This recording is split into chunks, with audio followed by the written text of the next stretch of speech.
Yo, my bad. Everybody can hear me out there. Can you hear me? Can you hear me? All right, all right. Look, I just woke up. Hellified nap. Friday nights and naps. Usually when I take a nap on a Friday, I'm done. So I literally just woke the fuck up. So you can see I just I'm tired. I look sleepy as hell. So let me get this thing started real quick.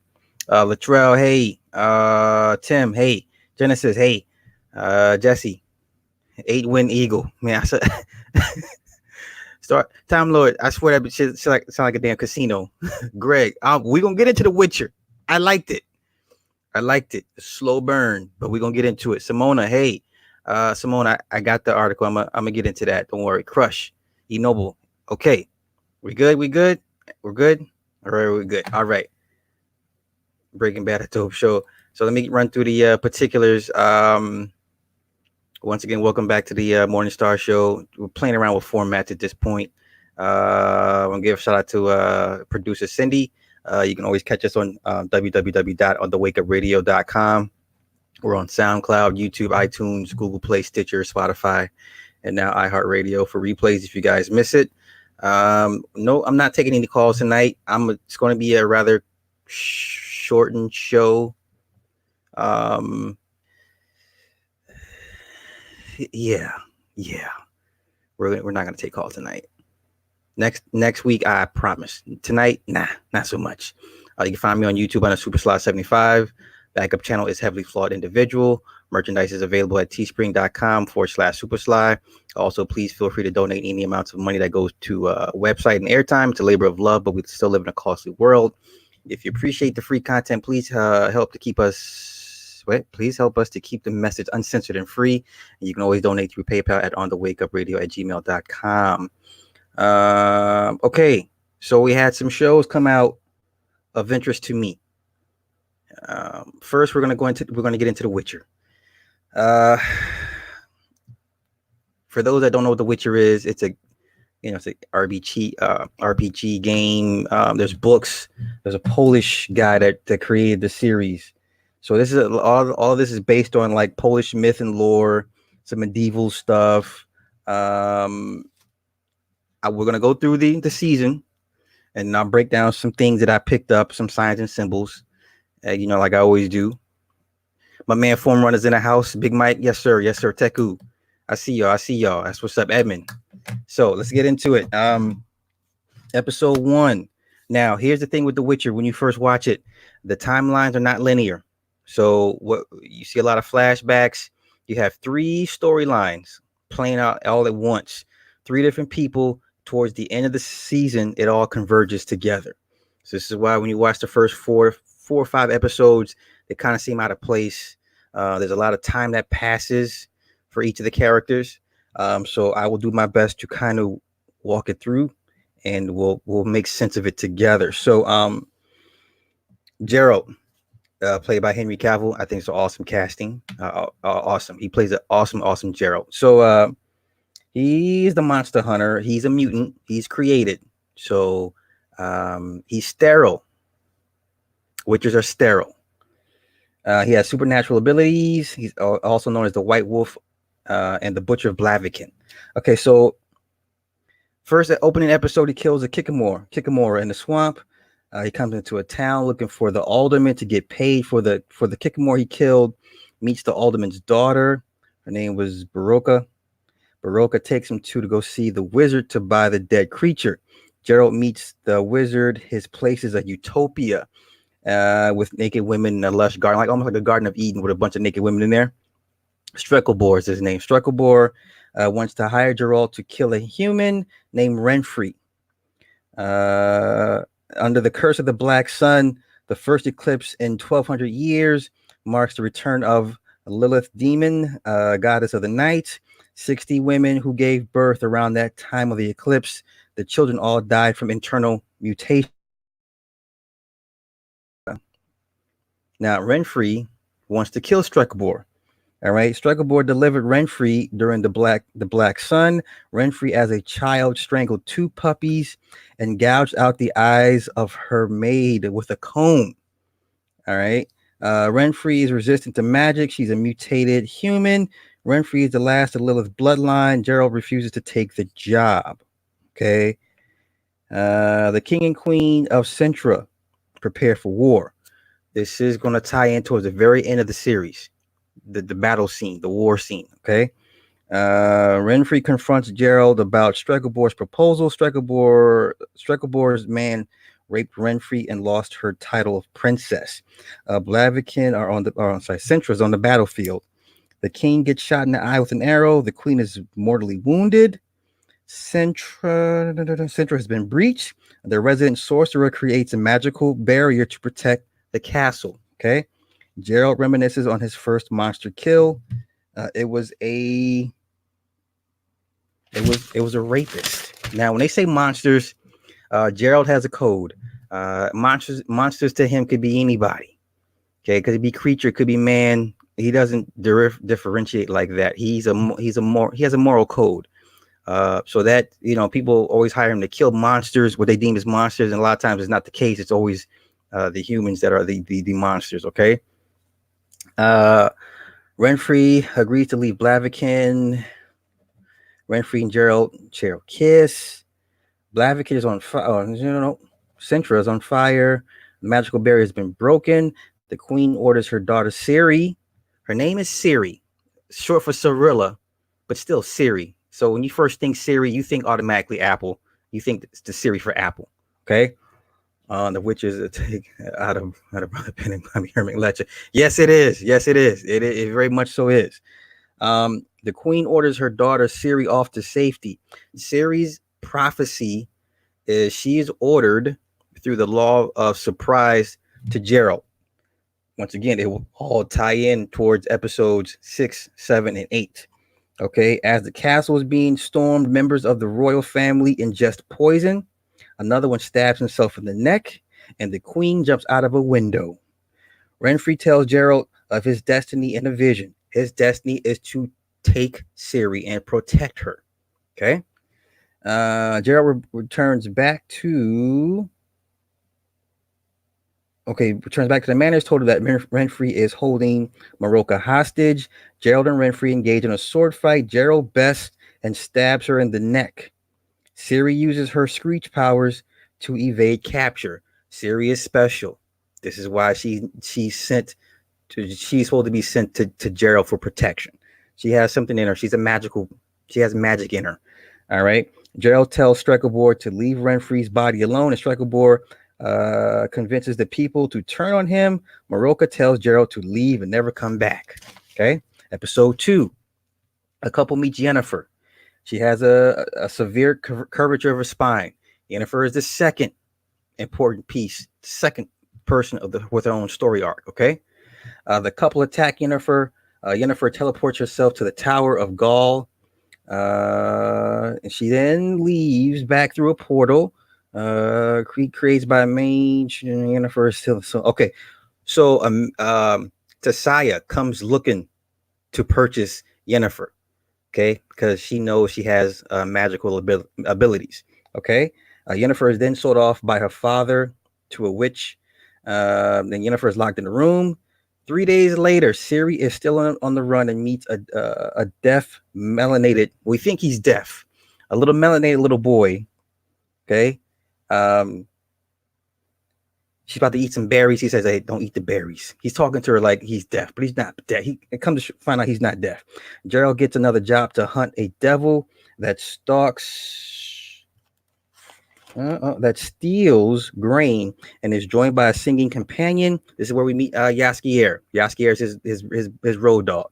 Okay, Yennefer tells Tasaya she wants to die. Yennefer is in a school for witchcraft in Aretuza. Okay, they're considered conduits of chaos. There's a young witch named Sabrina. A flower and a stone is their trial for ascension. So there's a trick they have to learn. There's a stone and a flower.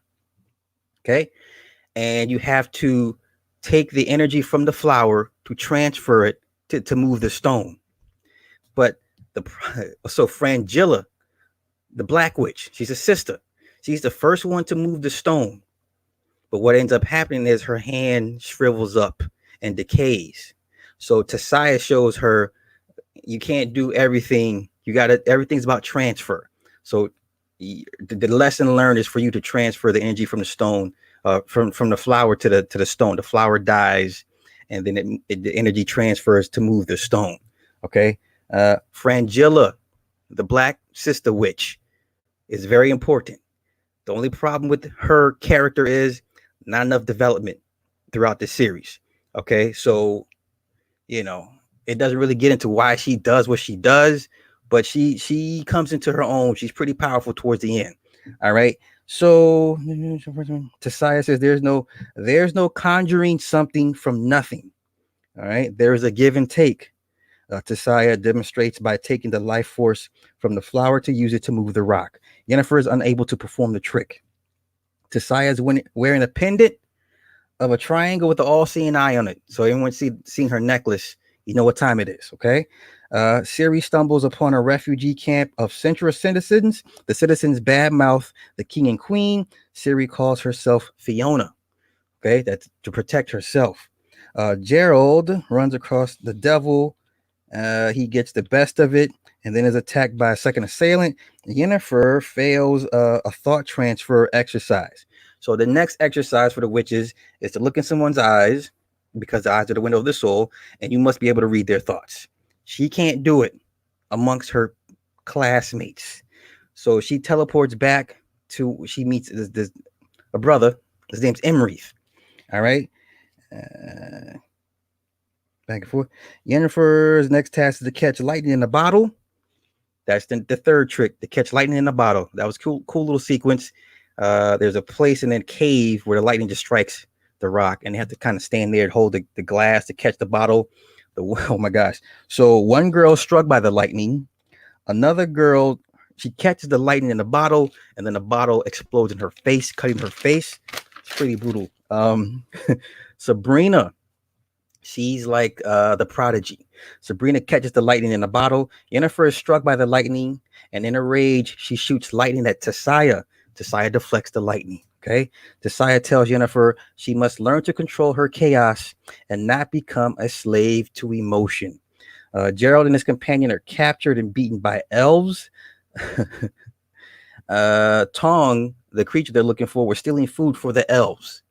Okay, the Tong sticks up for Gerald, and the Elf King has a change of heart. He decides to not kill him and let him go. And hey, Mama, thank you, appreciate it. Yes, indeed. Yes, indeed. Okay. Emreith tells Yennefer he can't risk his teaching her knowledge that would get back to the Brotherhood of the Sorcerers. Okay, so they all work for the Brotherhood of the Sorcerers. It's one huge conglomerate of mages, witches, warlocks. They all hang out. Okay.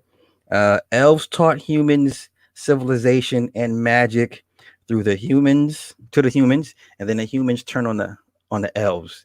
So in this the universe, the elves are the first original people. It was the elves that civilized the humans and taught them the ways and everything. Does this story sound familiar? And then the humans use what the elves taught them to put the elves in subjugation. Have we heard this story before, people? Okay. All right. Yennefer's dad was half elf. That's why she has powers. Okay. And it caused her spinal curvature. Okay. Emreith kisses Yennefer. Tasaya knows about Yennefer and Emreith. Emreith is a spy for Strykelborg. Emreith tells Strykelborg she's part elf.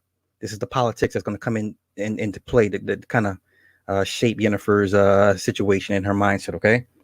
Ciri refugee camp is attacked. Ciri's host calls for a dwarf servant.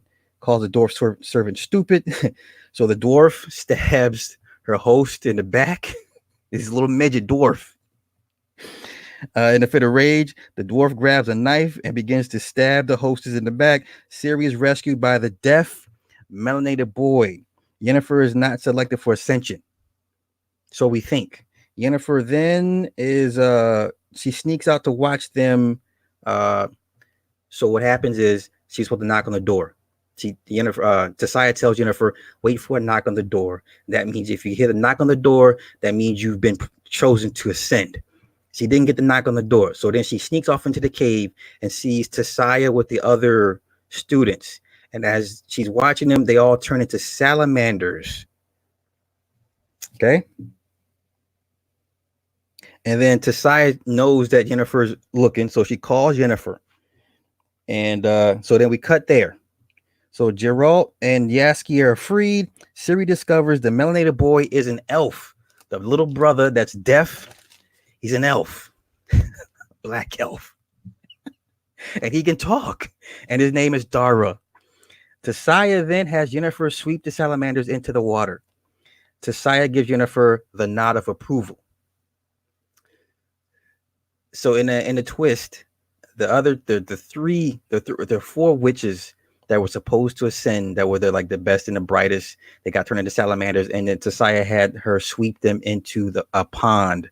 So there's this magical pond, and these salamanders are swimming in it. These are all the witches that failed to ascend. Right? Episode 3. There's a dying young man who speaks on a wolf and the baby of a pregnant young woman.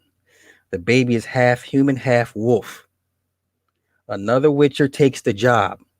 The witcher tracks the wolf down in the slaughterhouse and is then himself killed. Geralt is with a prostitute, and she mentions a witcher before him that went to Temeria. There's a pest problem, and they paid the witcher 3,000 coin. Geralt leaves his horse behind because he can't afford to pay for the room for the hooker. Right? Geralt shows up to the town to offer his services. Upon arrival, he meets the king's sorcerer. She wants him to help save the beast. The beast was born from the king's sister. She was having an affair. Okay, this whole episode was crazy. The king fled the castle after the murders. A Striger is the creature. A Striger is responsible for the murders, not a wolf. The young boy thought it was a wolf. Okay, because he got clawed up pretty bad. Okay, so then, so Strigers are created through a curse. They're created through a curse. Cut back to Yennefer and Emrith. They're having sex in front of a bunch of people. Yennefer is a first draft witch. Makes a deal to be beautiful. She goes to their enchanter. So the Brotherhood have a guy who's an enchanter. She goes to him because she wants to be beautiful. She strikes a deal. Okay, the deal is she can get her beauty, but she will be no longer to be able to have children. That's the deal. Okay, we'll get back to that. The sorceress, her name's Trish. Okay, she's a good-looking woman. The sorcerer tells the king the Striger's true identity. Geralt mentions the princess's father to the king and asks the king why has he not killed the Striger and arrested her father. The king tells Geralt to leave Temeria. Okay, there's a huge conspiracy because if the truth comes out, it's going to make everybody look crazy. Okay, the king tells Geralt to leave Temeria. Stregobor, Tasaya, and the Brotherhood want Yennefer for Nilfgaard. They want her for certain. So they train the witches. Okay. Once the witches pass and graduate, they're given pre-selected appointments to different kingdoms. You're to be that king's mage, his advice, his counsel. If you look at all the old movies, even like the Scorpion King movie, the king always has the witch at his side doing some shit, giving him advice, giving him counsel, casting spells. Ronin 47. Right, with Keanu Reeves, the king had the witch. Okay, so you won't find a king without a witch. Okay. Wait a minute. Identity. Okay. Frangilla, the sister that had her arm shriveled up, is Stregobor's niece. Okay. This will come into play. Yennefer finds out she's being sent to Nilfgaard. She doesn't want to go to Nilfgaard. She was promised to Avon. She was supposed to go to Avon. But Stregobor found out through Emrith she's part elf. The king at Avon hate elves. That is why Yennefer was sent to Nilfgaard and not to Avon, as she was promised. Okay? Yennefer has elven blood. Geralt suspects Valdest is the father of the Striger. The sorceress finds a secret compartment containing a letter. The queen cursed her daughter for her daughter's affair. Gerald figures the princess was raped and says it was the advisor. His scent was all over her clothes. The advisor comes clean. He cursed Voltest because he was in love with the queen. He says Voltest spoiled the queen with seed and refused to kill the Strieger. Okay. Yennefer refuses her appointment. Emrith told the Brotherhood of Yennefer's elven bloodline, which is why she was sent. She was denied Avon. Okay. Frangilla's new king does not take a liking to her at the graduation ceremony. So they're dancing. You know how the medieval dancing, right? So the king is dancing with Frangilla. She missed a step, and he's already like, I need a better dance partner, some shit like that. He said something real slick. Okay. So then, while this is all going on, Yennefer goes to the Brotherhood's enchanter and to start the beauty ritual. Okay. The king then decides to trust Gerald to lift his daughter's curse because he wants to save his daughter. All right. The advisor tells Gerald how to lift the curse. He bathed in lamb's blood until morning. When the rooster crows 3 times, that to lift the curse. It's an elven curse. He says something in elven language. Okay. Gerald takes his potion to activate his powers. Yennefer accepts the terms of transformation. She takes no herbs for the pain. She's like, I just want to get it done. All right. The Strieger kills the advisor. The Strieger resembles a pumpkin head. You remember the old horror movie Pumpkinhead? The Strieger looks something like that with a less smaller head. Okay. Gerald engages the Strieger, so they're going at it. Okay. Yennefer undergoes her transformation involving female genital mutilation. She has to give up her uterus. He removes her uterus, puts it in the pan, sets it on fire. Okay. Her body's being transformed rather painfully. Gerald puts on his wolf brass knuckles. Do anyone see his wolf brass knuckles? Okay. The sun. Okay. He's just singing back to his mother. Wait. I'm sorry. Okay, so the sun comes out. He had to keep the Strieger out to the sunlight, to sun morning, to the rooster crows 3 times. That's dawn. All right. So then he runs back into the crypt with the mother's dead body. So every night or before morning, the Strieger would run back inside the vagina of her dead mother inside the crypt. Okay. So he beats her to the punch, and then he climbs into the crypt, and then he seals it because he can put up barriers. He seals it so she can't get in. So then he climbs out.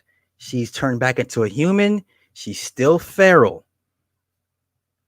She attacks him. She stabs him in the neck with her claws. He bites her, and they call it a draw. But she poisoned him in the process. And he passes out. Yennefer goes to the party and has everybody's attention and makes a beeline for the King of Alvin and takes an instant liking to her, and they begin to dance. And the Brotherhood is not happy. Okay. The sorceress heals Gerald. The princess has been sent to a female convent. The Strieger, they sent her to a convent so she can come, be taught to be civilized again. Okay. Who the fuck is calling me? And I'm cooking on my show. What is wrong with these people? My bad, y'all. I'm sorry. Who the fuck?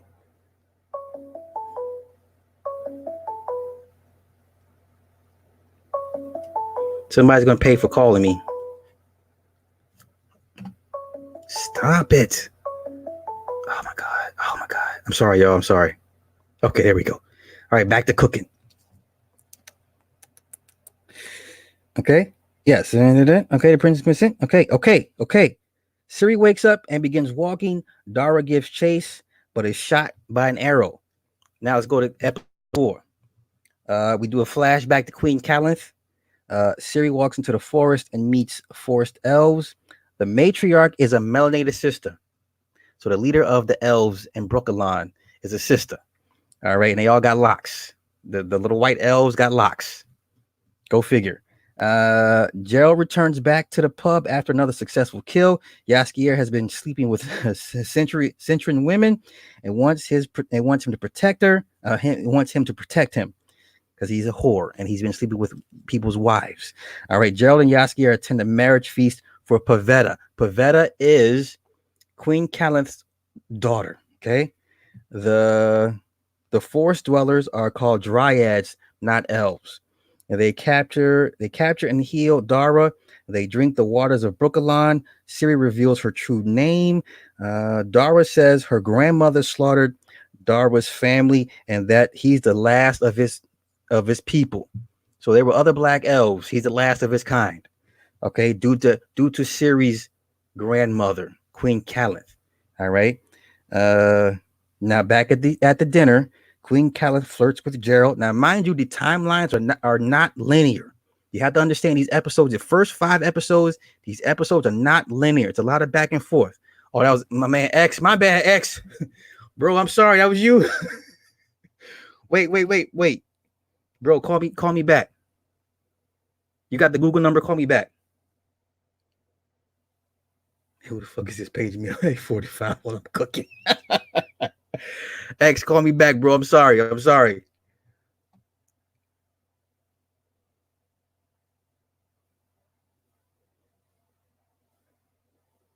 We're gonna stop. We're gonna wait for X.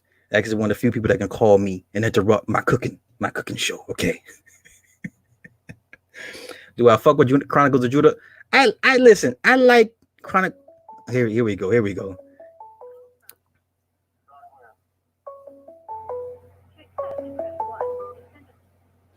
My man, talk to me. Honor, brother, honor. Yes, you know what? I just finished binge watching that The Witcher. Okay. And man, I'm gonna watch it again, but it's definitely so far has not disappointed. It's definitely a good series. It breaks down a lot of things that I think some people missed, especially when it came to the blood magic. And the blood being the elixir for all diseases and ailments within the body as well, and the consumption of those certain deities that consume blood, how the blood that they consume actually heals them as well. Now with The Witcher, right? When we even the name Brokenland, right? Mm-hmm. Let me see if I have my notes here on this phone. Right, because I have give me a sec. Because I have a whole bunch of people here. Yeah, I got a lot of family there, and they doing karaoke and all sorts of shit. Oh, shit like that. Okay. Yeah, but I want to see if I have my own. Brokenland is actually a real thing, right? And it goes back to God damn it, where is it?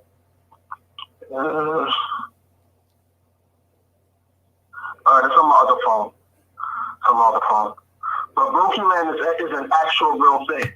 And when folks start researching Brokenland, it's going to come into, I think, a name called Placidian. I think it's Placidian or Placidian, something like that. But it leads back to the Americans.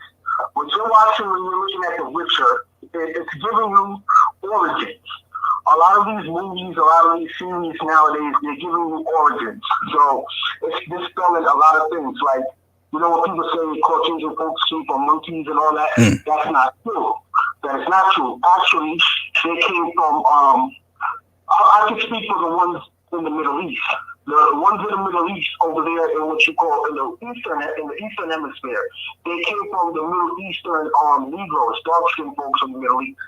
That's where they came from because it's within their genetics. They do produce Caucasian people, or what you call albino, and then they produce Caucasians and so on and so. So when they even show like the little Caucasian dudes with the locks and stuff, they're just showing you the origins in which they came from. When they're speaking of the devils, the ones that they're describing the devils are the most ancient deities that was worshipped by the ancient Negroes of of not only the Americans, but also the Eastern Hemisphere. Now, what you're watching is the war of two worlds.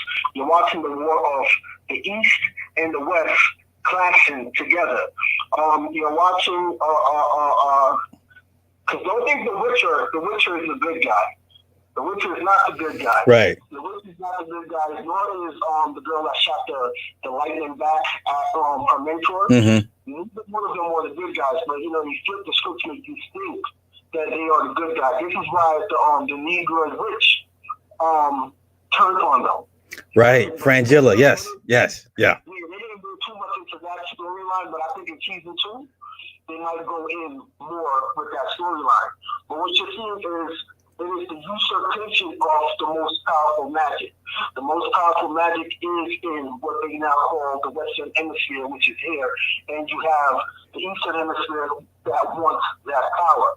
Now, if you go back into the history of slavery, or you go back into the history of pre-colonization of the Americans, remember they were marrying into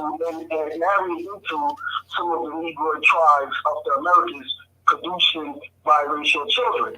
Now, the biracial children was also privy to the secrets of the tombs, the catacombs of the Americans, which is why when she teleported, she ended up into a catacomb with a biracial male, right? Mm-hmm. She herself is biracial because her daddy was an elf. Her real father was an elf. Okay? Because remember that the first two elves that they really showed was the Negroid little boy. Right.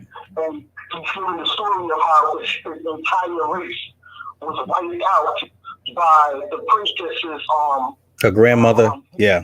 Yep. Right? And so this is two different worlds now.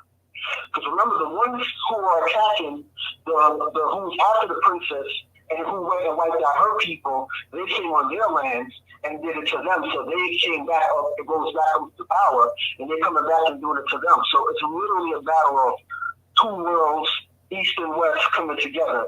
If people follow history of the East and the West, real-time history, you'll see that the storylines, get rid of the fictional or mythological strings behind it, and go back into the storylines of the ancient tribes of Mexico, the ancient tribes of Peru, the ancient tribes of California, the California tribes, the West Indian tribes, and you pay attention to how the storyline shows how a lot of those tribes were decimated, wiped out on the face of the earth, that you don't even have a trace or an inkling of any of them existed anymore, except for in history books, right? So you hear this young man telling the story and saying how her grandfather, wiped out, killed women and children.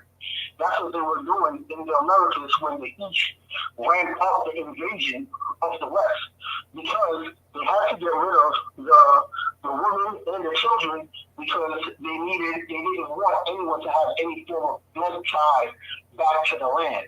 So those who they couldn't intermix back with, they were getting rid of them. And those who they felt like they had need for, the ones who had the magic, the power, and the power and the magic is the knowledge of the land, right? Which is why when you saw the princess, when she ran away and the forest called to her, she ended up with what they was trying to call the Amazon females. Yes. Okay. And the leader of them is a Negro female with locks. And people have to pay attention, because even with the other series that they call Siege, with what's his name? The Samoan guy name. Damn it. You did a series of him filming on his daughter's chest and shit. What's his name? Oh shit. Jason something? So anyway, damn it, the one that came in Game of Thrones as the Dothraki leader. Oh, Jason Momoa. Yeah. You're going to see he don't go anywhere without the Negro female with the locks. right? They're showing y'all. Yeah. It's for people to catch on. And all of these series, you're going to see the Negro are playing a key significant role. Like, they're going to be the gatekeepers and the door openers.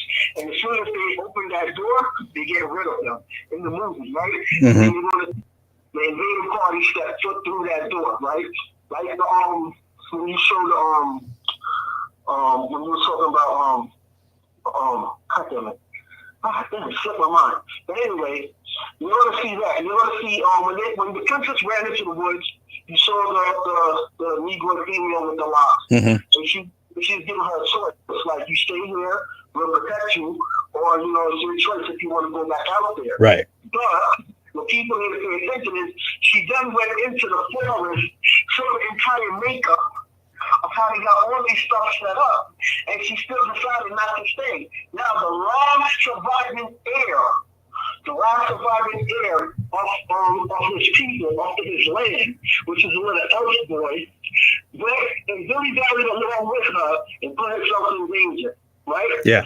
So now you play that along with real life, with history. When you go along in history, you're going to see that throughout all these historical documented series that took place with not only the ancestors, with our ancestors, but the ancestors of the East, the Asian ancestors, the Persian ancestors, the Arab, whoever. You're going to see that storyline stay consistent throughout history. And now it's going to come up to, because when you saw the battle going on, you saw the other dudes, they were all in all black in the uniform. Mm-hmm. And I felt, when you see them dressed in all black in the uniform, it represents the two things. Back in those times, the travelers were Negroes. A traveling man was a Negro, but all black. Because that was the man and the woman with all the knowledge of the world, because they traveled the world freely, right? But symbolically now, when you see it in the movies and you see all Caucasians dressed in black, it's also symbolic also for the source of which they come from as well, right? Mm-hmm. So when you see them dressed in that black, it is the harnessing of ancestral energy, the harnessing of that ancestral power. The thing is, because the magic within them is weak, when they came to the Americans and realized how strong it was, the only way we could harness the power of the other folks was through breeding with them. They had to produce a child in air with the other with their enemies. And if they couldn't produce a child in the air with their enemies, the only other way is blood matching by harnessing their blood, which is done through sacrifice. That is the only other way. So what you're seeing in The Witcher, because The Witcher is half witch, right? Half witch, half supposed to be human. Now, in all these series that you're going to see coming out, the witch is the Negro. And when you go back to history of the witch hunting of the hunting of witches, it's always going to go back to a Negro. When you dig deep into the archives, it's going to go back to a Negro female, right? And Negro female and a Negro male. So when the Witcher is called the half-breed, he has Negro blood in him. This is why he's also so strong as well, because he has the blood of the ancients, the ones before the ones who we now see now. Okay, so this is what the Witcher is about, and it is about one side getting ready to dominate and conquer the other side while trying to wipe out or lower the numbers as much as they can, but still harnessing the ancestral power, the ancestral energy of the land, of the blood, of the people, but making sure that the ones who they're conquering have limited to no access back to that magic, so that they can stay dormant and be dominated for years and years and years to come. But it's definitely a great series, and I can't wait to see what season 2 brings. But when y'all watch The Witcher, y'all go back to Watchmen, y'all go see the only shows that the Negroes play the pivotal role. Y'all watch the movie, the series C, which is where they have everyone that's blind, but the only ones that have sight are the biracial and the full-blooded Negro children. And even in that, the secrets of society was left with the female with the rocks, with the dreads that follows Jason Momoa everywhere he goes, because she helped guide him, right? And in that movie, he was a former slaver as a blind man. Everyone is blind in that shit. Everyone, except for the biracial children and the full-blooded Negro children. But the witch, the black female, right? She's blind also as well. But there's a reason why they made her blind, because she's not originally from that land. She was one of the first Negroes that came and migrated to that land and gained the trust of the people there. So they told her how to escape if trouble comes, where to go, the path to go. She's the only one they told. They did not tell none of the others there, of the others within that series of the path to take, and then she told the secret to Jason Momoa. Pretty much all these shows are going to show you that the Negroes gave up their secret to folks that they thought that they could trust, and these folks learned the secret, turned around, dominated, and conquered you, and is doing it still to this very day. And when you go into the islands, like when the rooster crow dream time thing, that's the thing that we speak about in the islands also as well, right? But when you study what's going on in islands now, how they're making laws against what they call voodoo, everything that you consider to be magic for you, they're putting laws against it in every country now. You can't practice it openly. You can't practice it at all in some places. And some places they're putting a limitation on it because it is considered magic. And you are not supposed to be privy to that magic.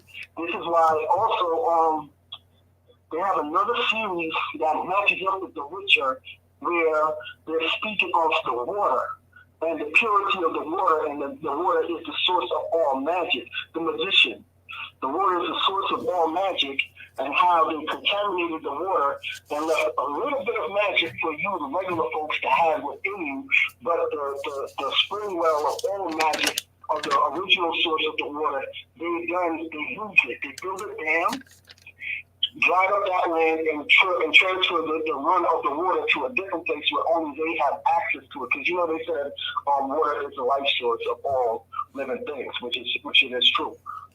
So within the water, there's magic, there's healing, there's healing remedies within water, many different things within water. You have pink water, you have red water, you have black water, many different types of water in this world that does many different things to the human body, right? So, telling y'all, pay attention to these series. And when I'm talking, I don't want people to feel offended like, oh, he's trying to say we're lesser. No, it's just a historical fact that no, certain people did not come from no darn Neanderthals. They didn't come from no monkeys. None of that is true. They came from dark-skinned, darker-viewed people. This is why even when you go into Puerto Rico and all these other places now that is overly populated now with paler or lighter view Hispanic people, they always tell you when you ask them their history, they'll tell you, oh, my great grandmother and grandfather was dark skinned. They'll tell you when you go and study the history of China and Japan, you'll see that the ancient ones in China and Japan, especially the most spiritual leaders, are dark-skinned folks. They're still Japanese, long, thick locks, dark-skinned Negro. Right, yeah. Monasteries right now in Japan. Yeah. And they're well protected. So when you see some of these countries don't want you to bring cameras in some of these places, they don't want you to see that. Because that is empowering to you. Right? But they know the source of which they came. But it's like when you have a dark-skinned person that hates their skin complexion and they bleach it all out. It's pretty much that's what it is, and this is what brought the love and hate within the world that we live in now today. Yeah, pretty much. Yeah, but these Hollywood producers now, they're telling you. They're giving you so much without having to come out and say this is exactly what it is, because they can't do that. But now they're telling you, this is like, I don't even bash them that much anymore, because I see now that they're like, yo, look, this is it. Hey, y'all wanted the answers? Here go the answers right here. Take it, do what you wish with it. You know, so it's out there. The Witcher, I give it a 9.5. That's why I give The Witcher a 9.5. That's what's up. Yeah. I appreciate that, my man. My man, go and get back to your family, brother. Get back to the karaoke session. You missing out. All right, brother. All right, peace. As my man Dark Man X. Yeah. So, I'm not gonna go back and watch it again because I just watch it one time, take my notes, and I unless I have to go back. But nah, I'll wait for his breakdown because he'll go way more in depth than I will. I'll just give you a little surface level, couple levels, but he goes he's way more descriptive than I am. So I can just give you breadcrumbs. He'll prepare a meal for you and be like, here, eat. So, Jervis, thank you for the cash here, brother. Jervis always be breaking me off. I appreciate that, brother. It's all good. So yeah, let me get back into okay, so where we're at. So we are Darwa tells Siri he's the last of his kind. Now, like I said, once again, timelines is very, very important. Timeline is linear in this entire series for the first 6 episodes. Okay. So now we go to Yennefer. She has her post. She's been a mage. Yennefer reveals she's been a mage for 30 years. Okay. Never mind Ciri's age. Okay. Don't conflate Ciri's age with what Yennefer and Geralt have been doing for the last 30 years, and then there's a time span of 12 years. Okay. All right. So then so she's on a route with the Queen Callus. Queen Callus is marked for death by her husband because she can't give him a male heir. Okay. Now this is all about Yennefer, this episode. They're chased through portals. She creates portals to take her and the baby, the mother and the baby. He's a mage assassin. So you got 2 witches going at it, going through portals. Okay.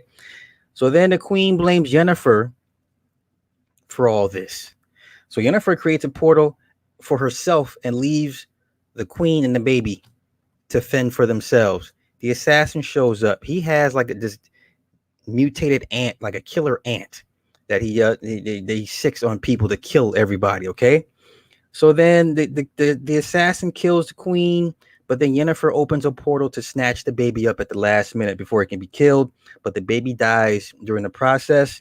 Yennefer buries the baby in black sand on a remote beach. A cursed knight demands. So back at the dinner with the queen, a cursed knight demands Pavetta's hand in marriage.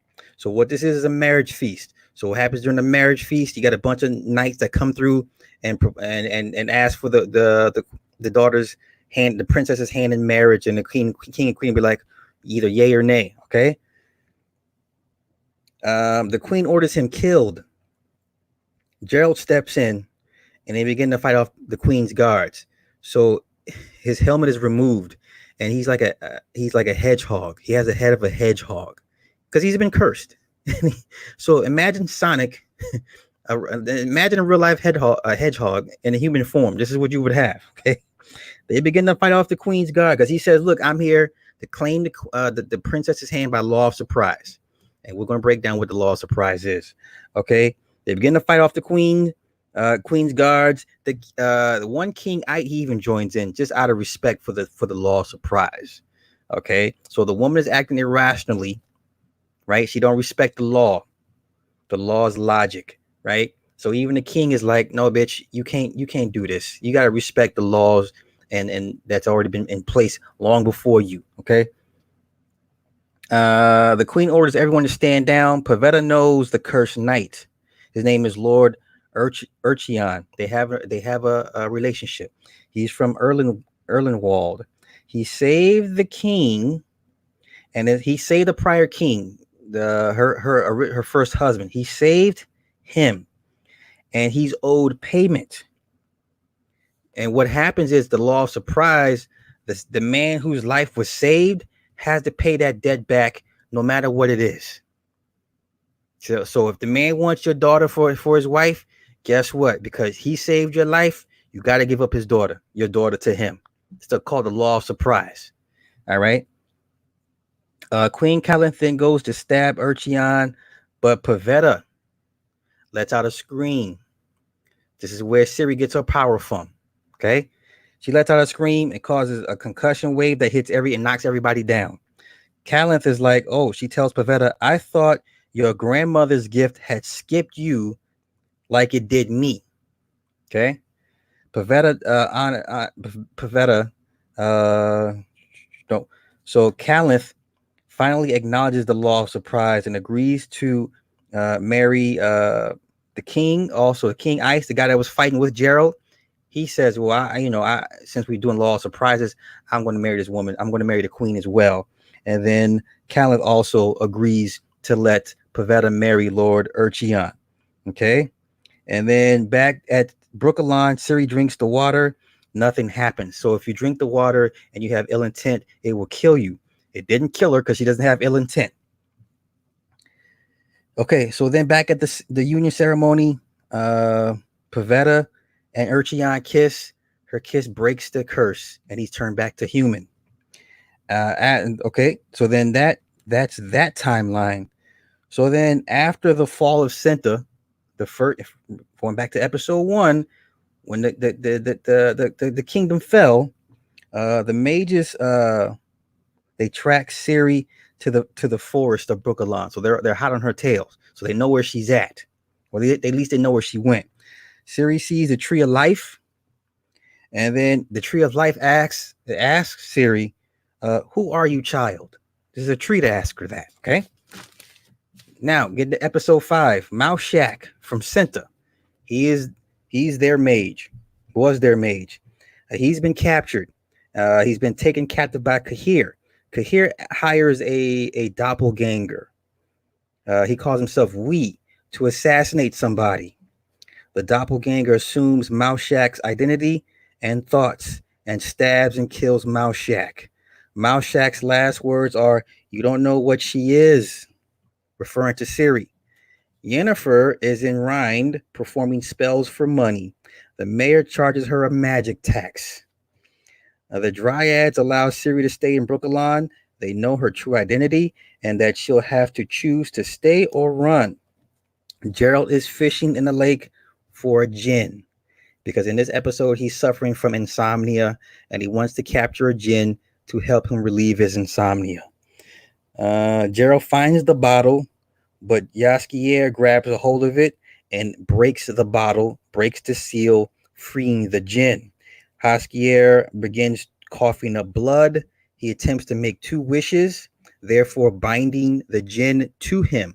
Okay, so what they don't tell you in a lot of the genie bottle stories is that the genie is bound to you until you complete your 3 wishes, and then it goes back in the bottle until someone else finds it again, and then the process starts all over again. Okay, so then Gerald takes Jaskier to an elf healer.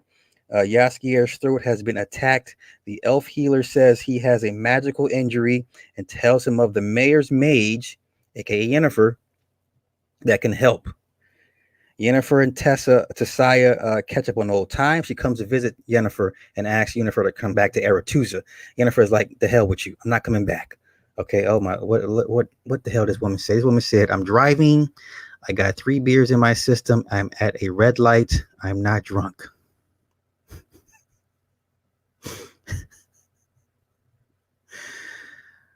Oh my Lord. Okay.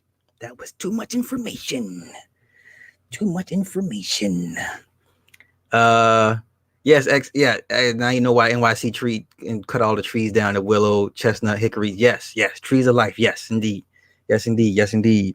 Where am I at? Tessaya tells Yennefer she will never find a cure for her infertility and that the Brotherhood may come after her. Tessaya asks Yennefer to come back to Aretusa, but she declines. Gerald winds up at the mayor's house. The mayor of Rind is naked under Yennefer's spell because that's what she can do. She's that strong. They walk into an orgy, and Yennefer is at the center of an orgy. It is eyes wide shut at this moment. So if you know what I'm talking about, you know what I'm talking about. So Gerald walks in. There's Jennifer on her throne. All the mayors, people, servants and maids are all having sex.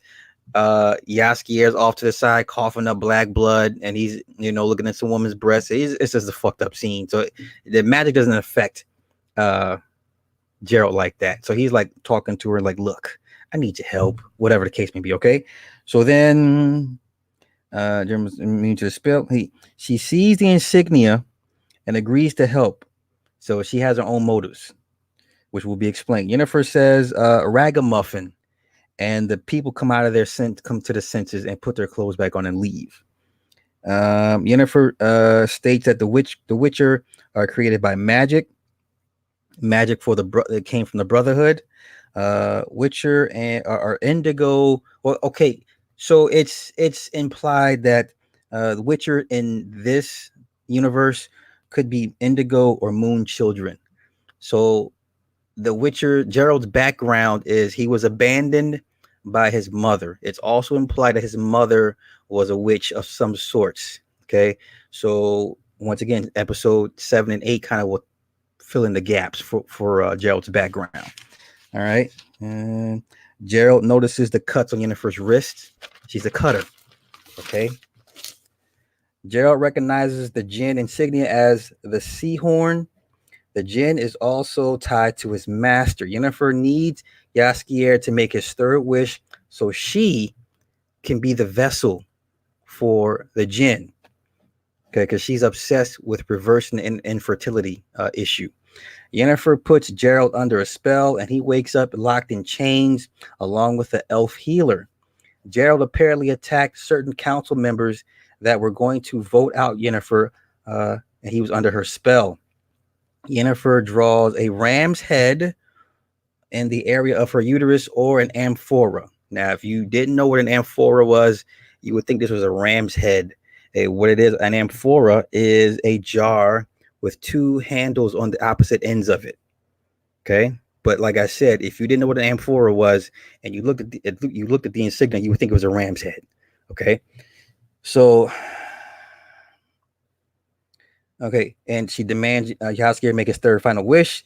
As Gerald is being tortured, he makes a wish for his torturer's head to burst open, and it does. Jaskier makes his final wish as Yennefer attempts to capture the Jinn. The Jinn is in the process of possessing and killing Yennefer. Gerald reveals to her he's the one with the wishes. The Jinn offer the Witcher fame, power, to not be a Witcher, all types of shit. Gerald makes his final wish, and the Jinn leaves Yennefer's body, but you don't know what his final wish was until episode 8. Okay, Yennefer is at first upset with Gerald, but then she gets over it and they have sex. Gerald is finally sleeping after a long bout of insomnia. Back in Brooklyn, the fake Mouse Shack tells the Dryads he's looking for the girl. The fake Mouse Shack says she needs to go to Geralt to fulfill the law of surprise. Ciri invites Dara to go with them. The melanated sister tells Ciri the burden of power can be painful. Be vigilant. Always ask the right questions. Her destiny is in her hands and no one else's. Now we get to episode 6. Now it's coming to a boiling point. Gerald meets Balch. Balch 3 jackdaws. He's accompanied by 2 Amazon sisters, Taya and Vea. Okay. Balch hires Gerald to help him hunt down a dragon. There's 4 teams hired to hunt down the dragon. Gerald decides to join when he sees Yennefer accompany noble Sirac. Balch wants one last adventure. The 4 teams set out for the hunt. Ciri and Dara and Maushak head out. Ciri questions why is she promised to Gerald. Okay, a lot of cutscenes here. Who is that? Wait. Edward Bailey. Hey. Okay. So then Jaskier makes small talk with the 2 Amazon sisters, and then he asks them why are they accompanying this old man? Because he's an old white man. And one of the sisters says He is the most beautiful. Now, if you watch that scene, initially the lower party might get upset at what was said, but there's a reason why they said this. There's a twist at the end of this episode. We're gonna get to it. All right. Most beautiful. The group encounters a starving Santa Rica. The noble Sorara attacks the creature, severing all of its limbs and its head. Gerald was like, it was just hungry. If we would have fed it, it would have left us alone. See, this is where the part with the monsters thing comes in. So not all creatures are monsters. So in that scenario, Noble Sirac was the real monster because he just attacked this creature for no apparent reason. Okay, all right. Then Noble Sirac runs off with diarrhea because he ate the remains. He cooked it and ate the remains. They speak on Nilfgaard's ever expanding presence. Then they talk about dragons. Green dragons are common. Red dragons are less common. Black dragons are rarest. And then Balch says gold dragons. No. No.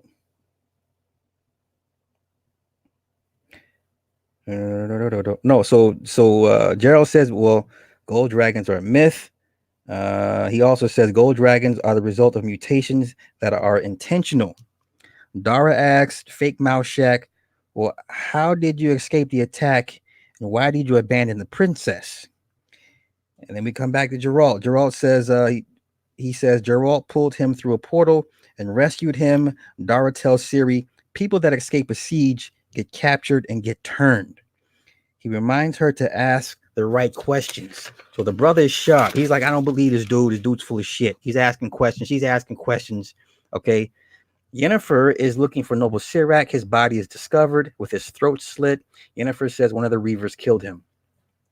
The dwarves, Gerald, Balch, and Jaskier take a shortcut from the other teams. Yennefer tells Gerald she wants the dragon for certain healing properties to possibly repair her barren womb. Gerald questions Yennefer's ability to become a good mother. Gerald says witchers are sterile for a reason. Ciri then asks the fake Mouse Shack questions. She reveals the real Mouse Shack has arthritis and hates the cold. Because when you go into Brooklyn, it's warm. It's like almost like inner earth, right? It's like green and lush. But as soon as you step out of Brooklyn, it's wintry. It's all cold in winter. Like, okay. So then the fake Mouse Shack reveals they killed the real Mouse Shack and he assumed his identity. Dara attacks the fake and burns him with a steel blade, or it's an iron blade. It's an iron blade, because creatures in iron don't mix. The fake reveals his true self. Dara subdues the fake Mouse Shack at knife point. Ciri tells Dara she's special. There's something inside of her. Ciri attempts to kill it. The fake Mouse Shack breaks free and knocks Dara unconscious. Balch and company walk across a narrow bridge. The bridge breaks, and Balch and the two Amazons are hanging on to a chain. So they're hanging over the edge of this mountain, and they're holding on.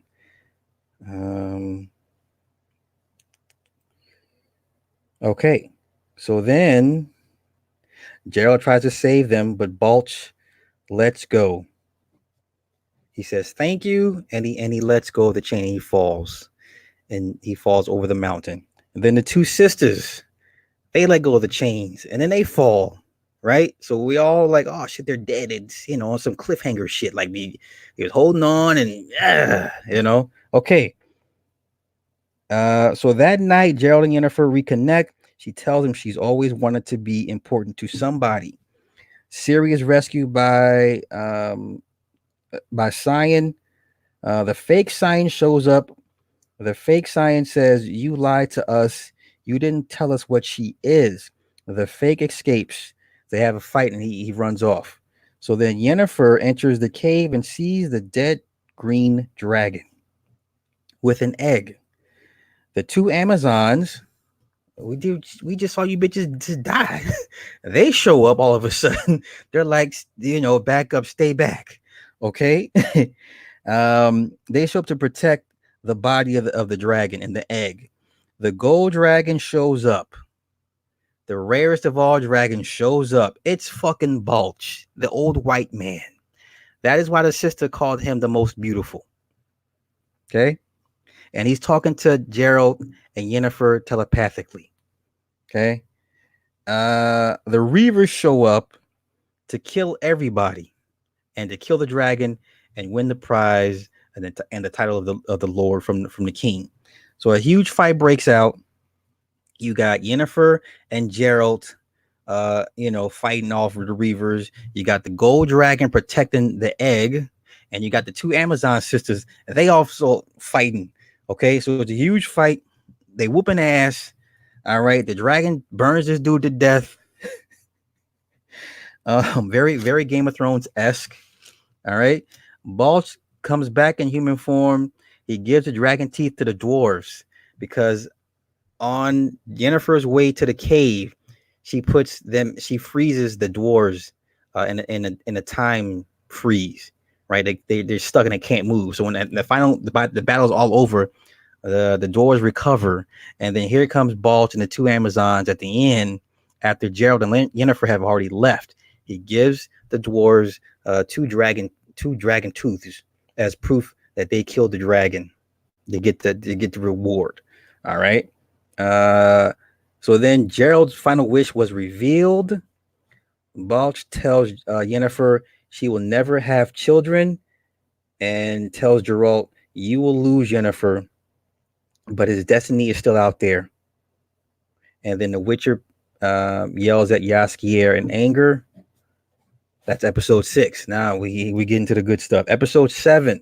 Now this is a prelude to episode 1. Okay. This will give you the backstory to everything that happened pre-episode 1. Moushak tells Geralt about Ciri. This is 12 years, okay? Assassins come after Geralt. They escape through a portal. Moushak and Geralt come back to Senta. It's been 12 years, once is what I'm saying, okay? Geralt, under law of surprise, demands the girl. Ciri is Pavetta's daughter. Geralt discovers the princess is a body double.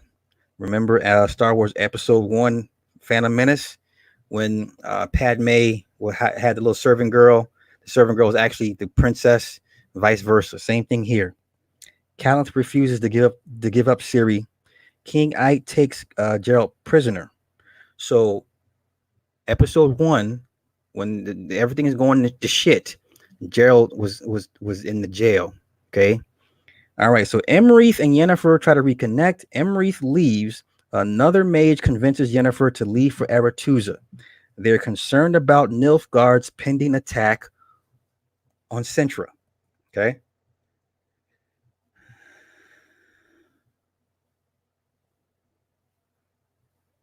All right. Give me one moment. Okay. Come back to center on the law of surprise. Okay, they reconnect. Okay, so the Brotherhood debate on whether to help Cintra. Frangilla, the sister witch that had her hand, now she's a super bitch. She's a super witch bitch. All right, she's not to be played with. She's just as strong as okay. Yennefer is the strongest witch, but Frangilla is right behind her. Okay. So Frangilla walks in to defend Nilfgaard, but she's accused of studying forbidden magic, such as necromancy. Now, remember the little shit I had with people want to debate me on what necromancy was. Remember that? For those that been following me for a minute, remember I had to break down what the fuck necromancy was, and that it was in the Bible, right? And that the whole Jesus thing was part necromancy, right? Remember that shit I was going through with people who wanted to debate me on necromancy? Okay. All right. So necromancy, demonology, and fire magic. These are the forbidden magics that they are not supposed to practice. But the sister practices these forms of magic. Okay. She has no bounds. She has no limits. She doesn't give a fuck. All right. Frangilla says there's no such thing as light or dark magic. Huh? The Brotherhood agrees to let Cintra fall. Tasaya asks Yennefer to fight for Sintra, to help push back the fall of Sintra. All right. So even though the Brotherhood said let him fall, to say is like, hey, she got a couple of people like, we need to help. Even though we don't like it, we need to go help him. Okay. So then, cutting back to the castle, Gerald escapes. Calanth sends Ciri away for her safety and tells her to find Geralt. So now this particular scene is the exact same scene from episode 1 when when Calanth is bleeding out on the couch, and she tells Malshak, send her to Geralt. And then of course Ciri's like, I don't want to go. She screams out, and you see the glasses shake. So she has the power from her mother. All right. So then this is when right before Calanth jumps out of the window. So this all ties back to episode 1. This is why you have to kind of keep in mind this timeline is very, very linear. All right. So then sends away from and tells her to find Gerald. Ciri's on the run, is betrayed by the kid that she grew up with. And as they attempt to kidnap her, Ciri's powers come online. Okay. Now we're going to get to the final episode, episode 8. Gerald escapes the fallen Sintra and fights off zombies. Ciri is awakened to discover she's killed all the people that tried to kidnap her. They're all like stuck on pikes. They're just all impaled on pikes. Tasaya, Yennefer, Trish, and other mages set sail to stop Nilfgaard. They set up shop at Sodden Hill. Okay. Almost like 300. Remember the movie 300? This is where they had to come to the choke point and kind of give everybody enough time to get out of Dodge. This is what we're doing here. Okay. They're not going to beat them. It's going to slow them down a little bit. Okay. Frangilla orders a fire magic attack. The reason why it's forbidden is because it kills the one who conjures it, reducing them to ash. So generating that much power, it kills the witch. Okay.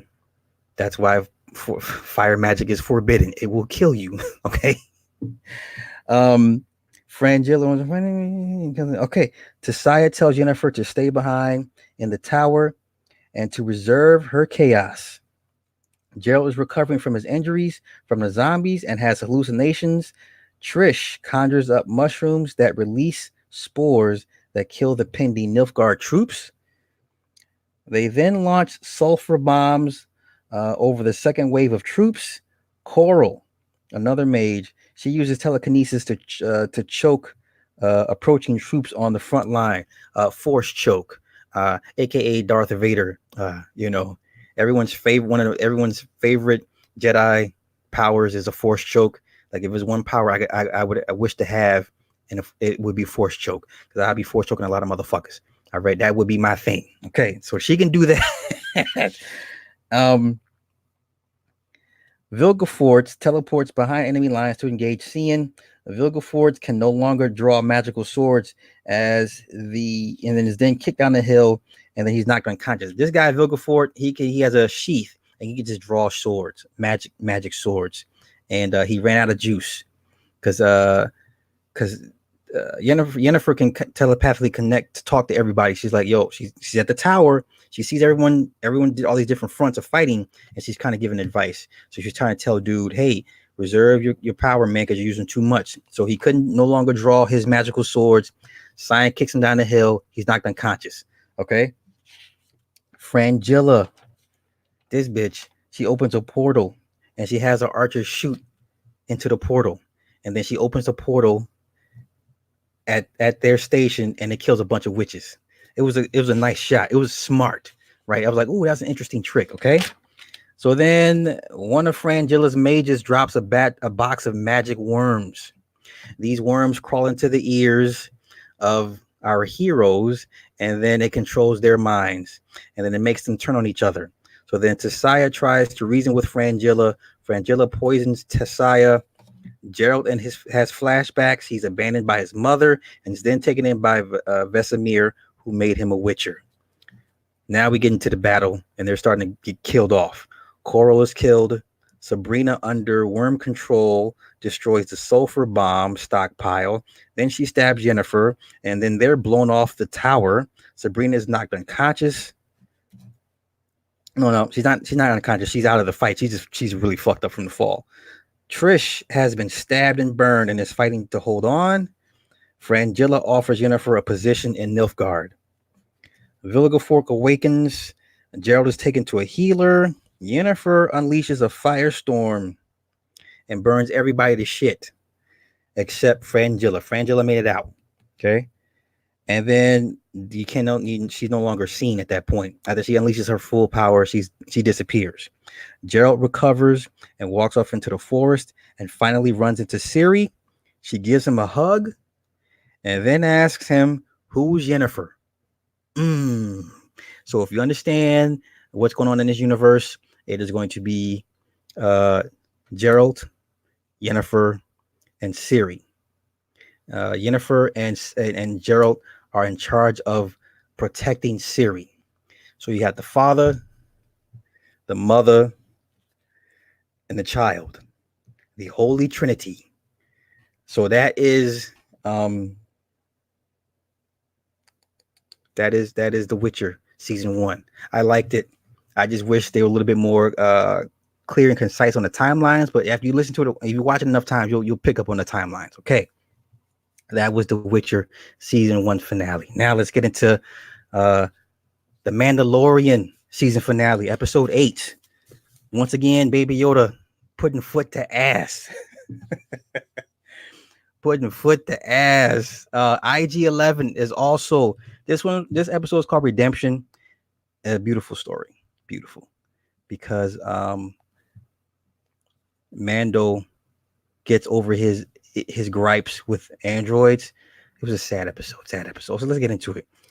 So then we last left episode 7. Quill is dead.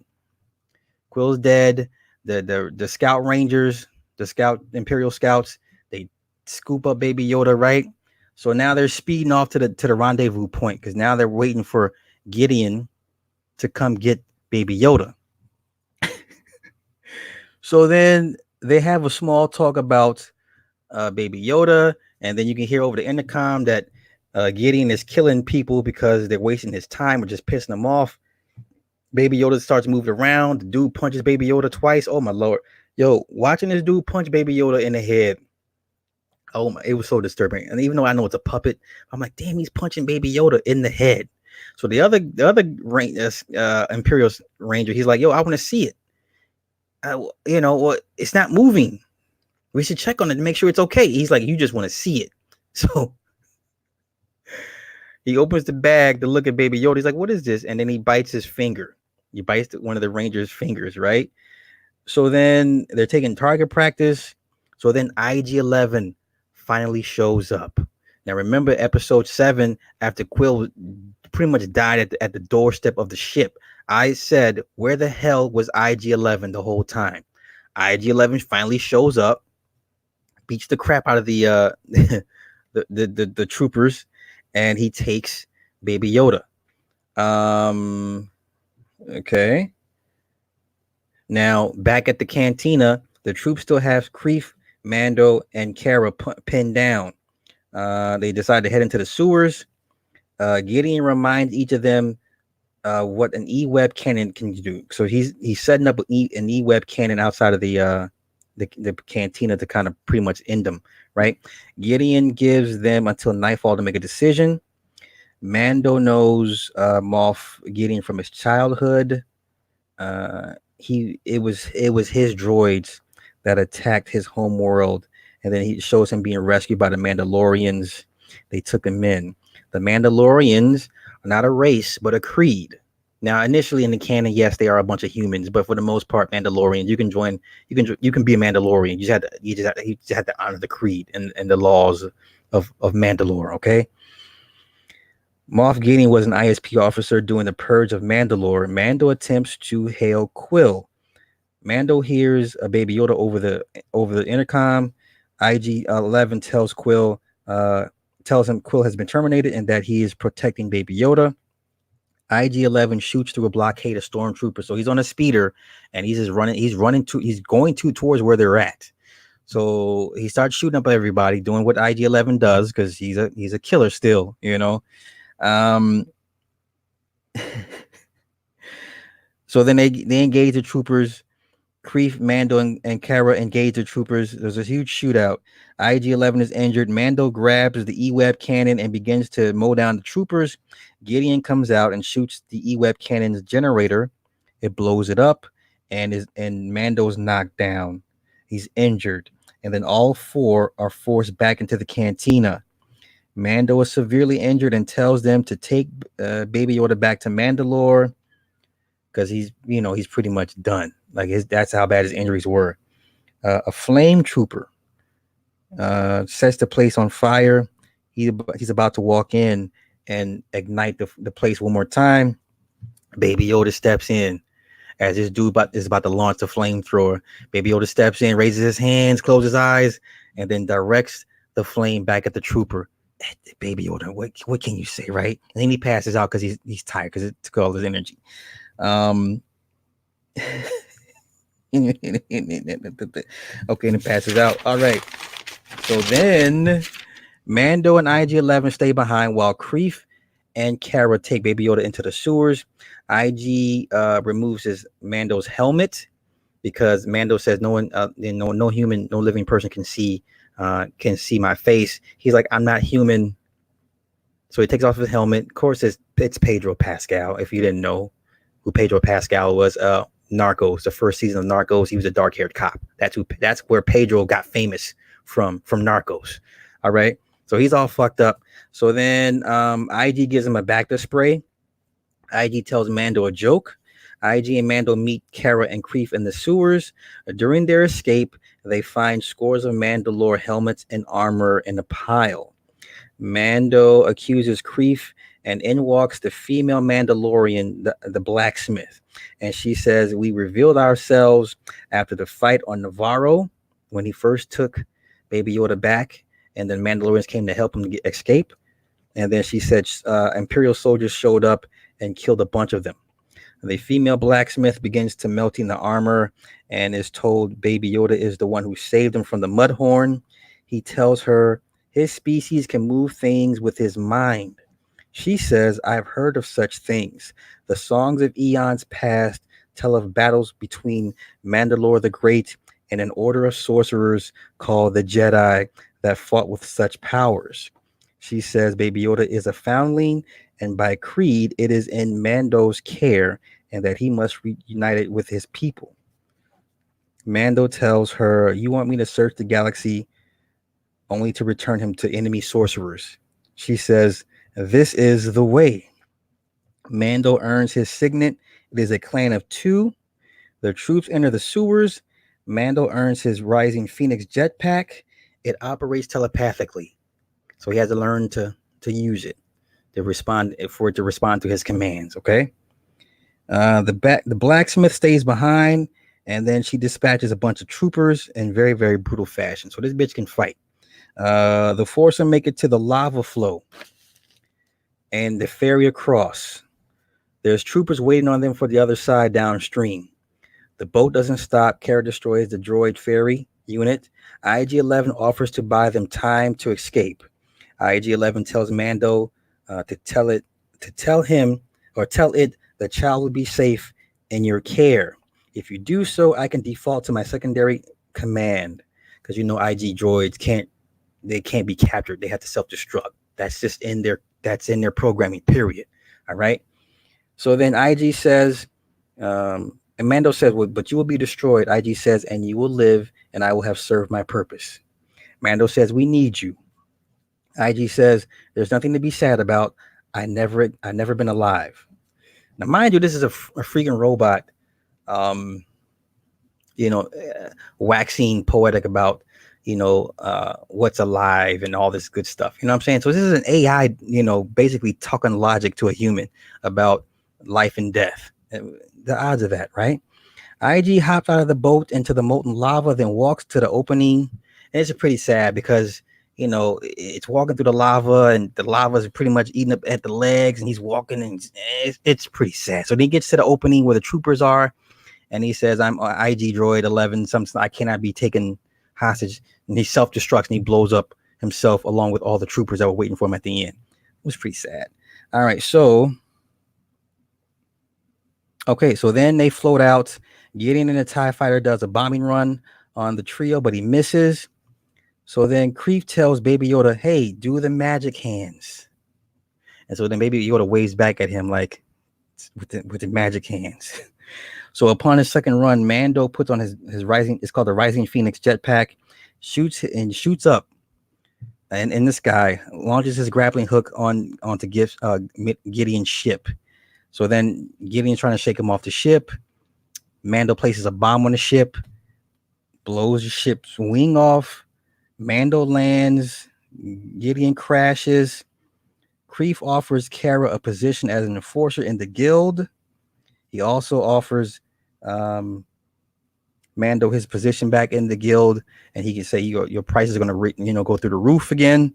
Mando decides to leave with Baby Yoda. Mando buries Quill. They take off. Baby Yoda has a Mandalorian signet necklace. Jawas are at Gideon's crash site, and then Gideon uses the dark saber to cut his way out of the ship. People are like, "What the fuck is a dark saber?" So if you're a real Star Wars fan, you know what the dark saber is. So let me tell you what the dark saber is. The dark saber, created by Tar Vizsla. Tar Vizsla was the first Mandalorian to join the Jedi Order. He created that thing, and its size and intensity can change based on the owner's emotions. So there's your episode. So every few episodes, Mando gets an upgrade. So and we can assume in season 2 he'll eventually kill Gideon and possess the dark saber because he's already got the jetpack. He's got the armor now. So at one point, he's going to be just OP at this point, So that was season 1 of The Mandalorian. All right, we're going to keep pushing. No brakes, all gas. Now, all this week, I've seen people upset, up in arms about this woman, Jodie Turner-Smith. So I said, let me suffer for y'all and watch this bullshit ass movie called Queen and Slim. Okay? I'm going to suffer. I've suffered for y'all. I've suffered through 2.5 hours of this movie. So I can break this shit down for y'all. So y'all owe me. Y'all owe me big time. So this is the bed wench everybody's mad at because this bitch over the last few years talked bad about black people on Twitter. Mind you, she's not from this country. She's an immigrant. And she married a white dude. Now they're expecting a child. Most of us don't give a shit, especially, black men don't give a fuck about what y'all do or what they do, whatever the case may be. So let's get into, yes, I suffered, Dinah. It's called suffering. Yes. Girl, yes. I've suffered to watch this fucking movie. So let's get into this bullshit. This was partially written by Lena Waithe, the woman that suffers from penis envy that thinks she's a man. Okay, let's get into it. So Queen and Slim are at a diner. They're having dinner. Queen is already complaining because Slim got scrambled eggs instead of poached eggs. Queen has an issue with the waitress. Slim tells her to chill. It's just eggs. He knows the waitress. She has 4 kids and an alcoholic husband. Slim wanted to know why it took her 3 weeks to get a response from Queen. Queen said she had a shitty day and they executed one of her clients. Said she didn't feel like being alone tonight. They met on Tinder.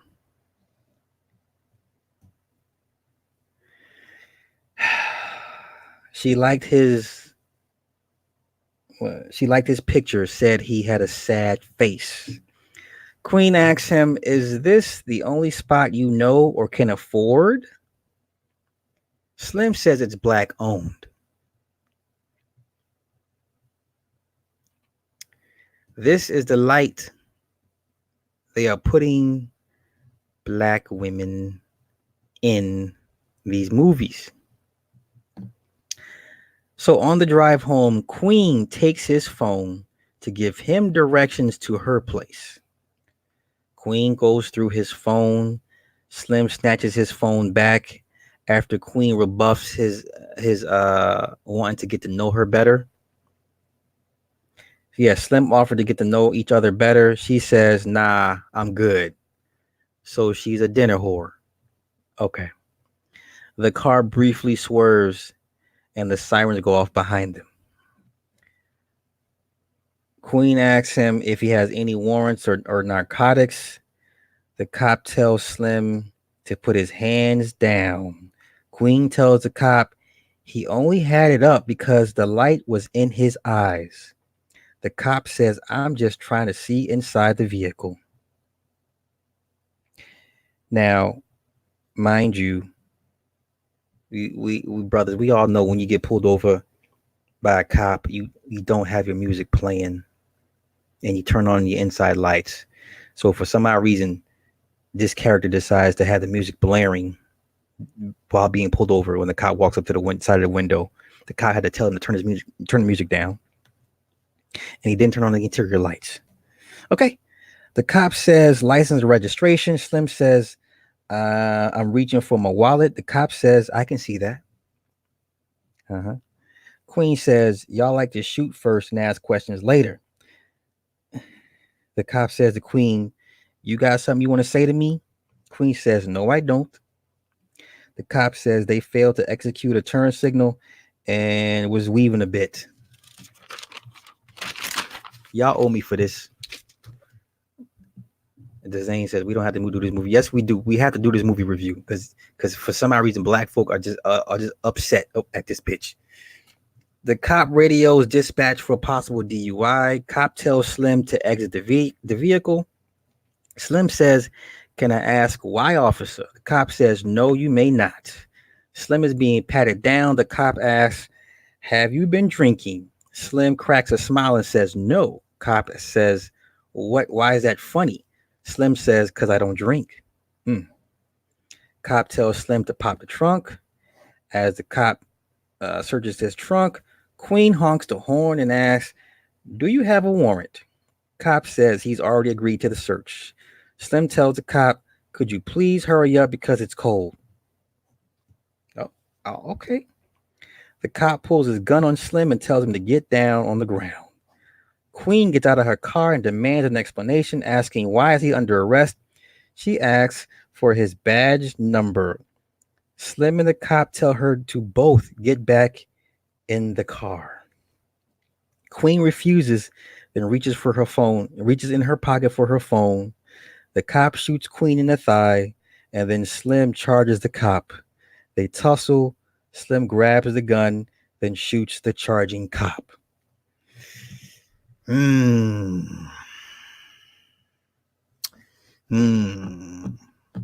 course, this is a movie, but who's to say that shit like this couldn't happen in this exact, scenario? I was like, okay, it was interesting. There's enough blame to go around. Enough blame. At the end of the day, we all know your only option is to survive the encounter. You take the ticket and take your punk ass home. That's what I always say. That's what I tell myself. Take the ticket and fight the shit in court. Take your punk ass home. Get the ticket. Okay.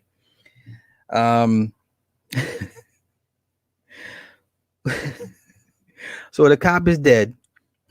Queen says, "Let's go." She yells at him to come on. Queen throws away Slim's phone. Slim asks Queen, "Why didn't you just stay in the car?" Queen says if she hadn't gotten out the car, he'd be dead. Slim says we can't run forever. We have to keep running until we come up with a better plan. Slim says, "Well, you better start throwing out some ideas." Queen says, "When am I in charge of coming up with ideas?" Slim says, "Ever since you made a decision to run." Queen says, "We made that decision together." Slim says, "I don't remember that."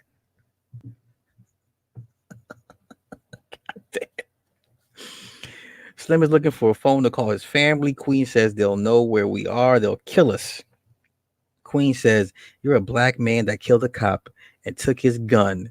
Slim says, "I'm not a criminal." Queen says, "You are now." It's by the bitch. What? Slim says he wants to go home and see his family. Queen says if you turn yourself in, you'll never see them again.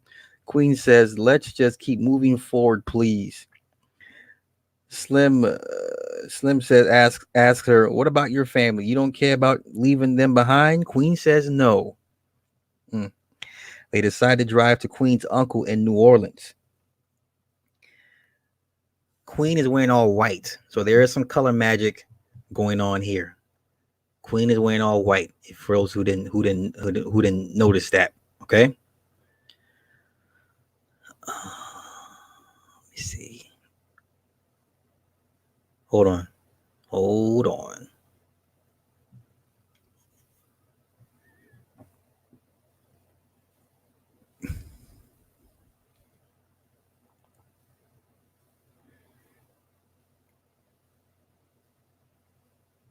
Bear with me, y'all.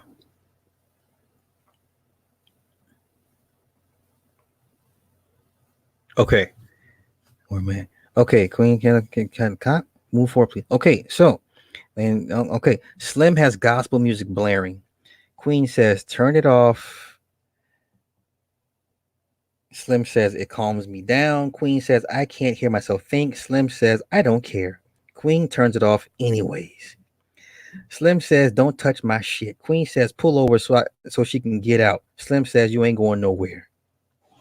They run out of gas. They flag down a truck.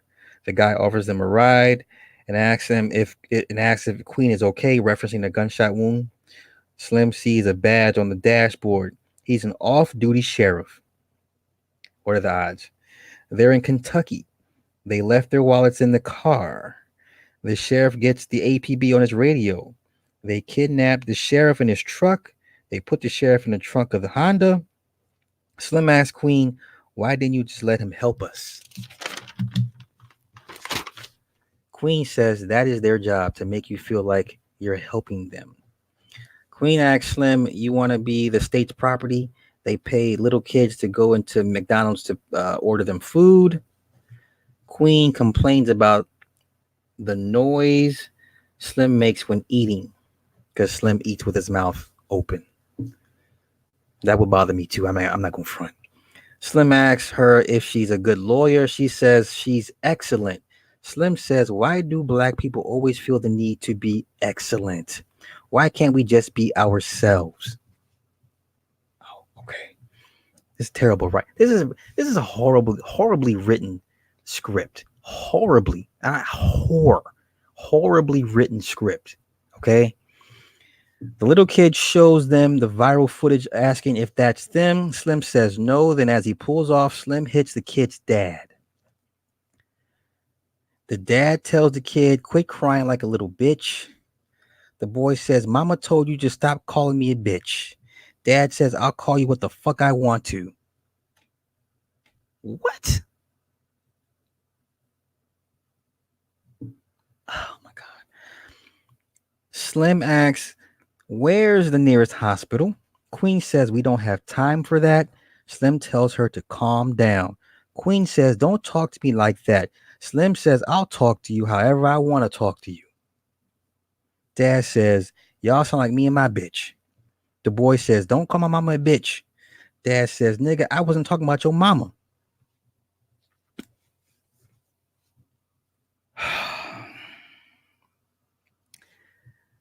Y'all owe me for this movie. Listen. Y'all owe me. I'm dead ass. Y'all owe me for watching this bullshit. Y'all owe me for watching this fucking movie. I'm so serious. Cindy, are you passed out on the couch? Cindy, I need you to post the Cash App links in the damn chat. Some y'all owe me for this motherfucker. Listen. I'm not playing. Y'all owe me. Let's continue. Cindy, where you at? I think Cindy's passed the fuck out on the couch. Okay. You can stop right now. No, Flossie, we too far in. No, that's like you telling me just put the tip in. No, we're past the tip, lady. We're past the tip. Okay, you're gonna get this. You're gonna get the fucking shaft. All right. Okay. The dad says y'all cop killers. Says this revenge for a person he killed 2 years ago. They dropped the dad and son at the hospital, and the dad says, "Power to the people." Queen tells Slim it should be a sin to call a black woman crazy. Slim says, "You want people to think God is a black woman." Queen says, "I don't even believe in God." Mm, mm. They nearly run out of gas. Queen yells at him for not paying attention because he's the one driving. Queen convinces Slim to go inside and get gas. Slim flashes his gun to get gas at the clerk. The clerk asks, "Can he hold it?" Slim says, "I'll kill you." Clerk says, "You ain't no killer." Clerk points the gun at Slim, then gives him his gun back. Queen and Slim are on the front page of the newspaper. They make it to New Orleans. Her uncle calls them the Black Bonnie and Clyde. Now, somebody made a movie review about this. His name is Tariq Nasheed. Thank you, Cindy. Yes, goddamn it, y'all better make this Cash App do some dancing. Oh, okay, because y'all fucking owe me for this shit. Anywho, Tariq Nasheed made this movie review, and here's what I'm going to decree from now on. See over, thank you, brother. I appreciate that. I thank you, see over. See over is leading the flock. I want to make a decree tonight, y'all. At the end of the day, I see Tariq says something in this movie that didn't happen. Okay, we're talking about the scene with Earl and his prostitute. Now he said the woman was a tranny. Okay, I'm gonna ask y'all in the chat, for those that seen the movie, how did you know the woman was a tranny? Now look at the woman. She has a very angular face. Don't get me wrong, but I couldn't tell if she was a tranny. Okay. Now, the scene he referred to, he said the tranny was sitting in his lap and it was kissing all on him and rubbing on him. That did not happen. All it did was sit in his lap while he talked. So what movie did he watch? Because I had to go back and watch it again to make sure I didn't miss what he was talking about. So I'm sitting here like, it didn't do nothing. She just sat in his lap. If y'all go back to his live stream when he was talking about this movie, he said it was rubbing his head and kissing him and making him and just doing extra shit. There was no extra shit here. So I don't know what version he saw. So I decree, doth forward, whatever movie this nigga reviews, y'all come get me first. Okay? This is what y'all gonna do. If he reviews a movie, right? You say, you know what? Nah, I need to see what Sly say about this movie. Okay, y'all come get me. Okay, and I'll go through the shit, and I'm gonna tell you what happened and what didn't happen in this movie. Okay, so that particular scene he kept talking about did not happen in this movie. And once again, I need proof that he knew it was a tranny. Dinah, all I know, Mama, he just said it was a tranny, and I'm sitting here like, is the character are you saying the character played was a tranny? How do you know? He didn't say it was a tranny. He kept saying it was all in his lap doing the extra shit. It was not doing extra shit. Okay. So I just want to say, moving forward, y'all come get me the next time this nigga does a movie review. Okay. I'm not saying not to trust anybody's judgment or the review skills, but come see me. Okay. Come see me. Come get me. Be like, hey, Sly. Hey, he did a movie review. Hey, I need you to confirm this shit, if it happened or not. Could you check it out? Could you check the movie out for me when you get time to it? You know what I'm saying? Come get me. Because these niggas be lying about this shit. Okay. All right. Yeah, he said he was saying it was kissing on him. It never happened. All she did was sit in his lap. That was it. Okay, moving forward. One of Earl's hoes convinced her they need a place to stay, money, and a vehicle. Earl asks Slim and Queen for both of them to because he asked Slim, hey, does she speak for both of y'all? Because he thought Slim was slow.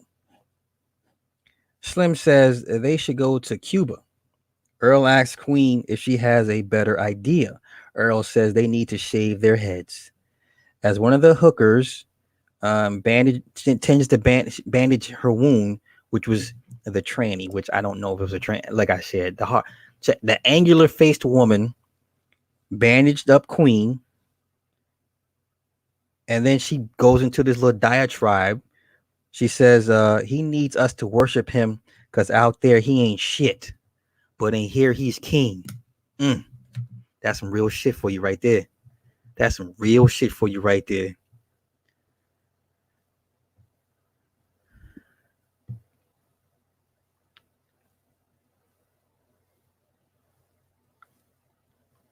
Bear with me, y'all.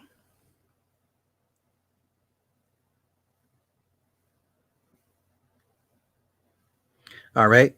So then Earl beats up one of the prostitutes because he thinks she stole his father's pinky ring. Slim asks, what if God wanted him to die and he messed up the plan? Slim says they're going to Cuba. Slim asks, why does Earl owe Queen? Queen got him out of prison for killing Queen's mother. A cop shows up to Earl's door to do a wellness check on one of the prostitutes. The cop sees the sheriff's truck and says he'll be back with a warrant. Queen and Slim leave Earl's. They burn the truck, and Earl sets them up with a friend that'll get them to Cuba. Okay. Slim takes Queen to a club to go dancing. So you're on the run. Okay, anywho. All right. The bartender tells Slim not to worry. They're safe there. The next day, Queen stops to pet a horse, and they attempt to ride the horse. But then they are noticed by the owner and drive off. The car overheats. The radiator and the water pump need to be replaced. Slim calls home from the repair shop. Dumb. As he attempts to tell his father where they're headed, the line goes dead. The cops were at his dad's house. The lead detective gets pissed at the dad for ending the call and threatens to arrest the dad. The dad says, do what you got to do. Back at the shop, the old man knows who they are and tells Queen he doesn't approve of what they did. Queen says, you weren't there. Mechanic says, I would have taken my ticket and gone on my way. Slim has the mechanic's son take their picture as proof they were there. Queen makes a detour visit to Queen's mother's grave site. Queen tells Slim Earl had pushed her mother down the stairs and hit her head, and she bled out. There's a protest and police in riot gear. Now, there's this juxtaposition. So in one scene, Queen and Slim are having sex in the car. All the while, the black people are having a riot with the cops. And then the mechanic's son that took their picture is in the middle of this riot. He's yelling at the cops like, come on, come on, come on. And they're having sex. So then the mechanic's son during the riot protest pulls out a gun on the cop and then shoots the cop in the face. Queen and Slim are at the friends of Earl's friend at the mechanics, and they find out the son killed the cop. So they're at the I think they're Sherman's, a bunch of white people, played by Flea. The white dude in this the husband, that's Flea from Red Hot Chili Peppers. For those that don't know or didn't. Oh, there's Cindy. She's not passed out. Okay, good. They're giving an address to a guy in Florida. They eat dinner, and Slim no longer eats food with his mouth open. Cops break in the house. Queen and Slim have hidden under the floorboard, and the cops impound the car. The next morning, Queen and Slim jump out of the window of the house they were hiding in. Queen dislocates her shoulder. During the jump, a cop outside hears Queen scream as he sets her shoulder back in place, back in the socket. There is tension between a young black cop and an older white cop. The black cop sees an open gate and hears a car starting. The black cop opens the garage door to find Queen and Slim in the car and tells them to go. Hmm. Queen and Slim meet a friend of the shepherds. He agrees to take them to a guy who can get them to the plane in Cuba. This is the snitch. They head out to the tarmac. The plane is sitting there. As they approach the plane, the cop pulls up behind them and draws their weapons on them. Queen says, "I'll never let your hand go." Slim says, "If I had a chance, I would kiss all your scars." Queen then asks Slim, "Can I be your legacy?" Slim says, "You already are." Then a gunshot is heard and Queen falls dead to the ground. A white female officer pulled the trigger. Slim then picks up Queen's body, her dead body, and begins walking towards the cops and is then met with a hail of bullets. What the fuck? This was nothing but torture porn. Snuff films. Snuff films, people. This is all this what it was. It was a snuff film.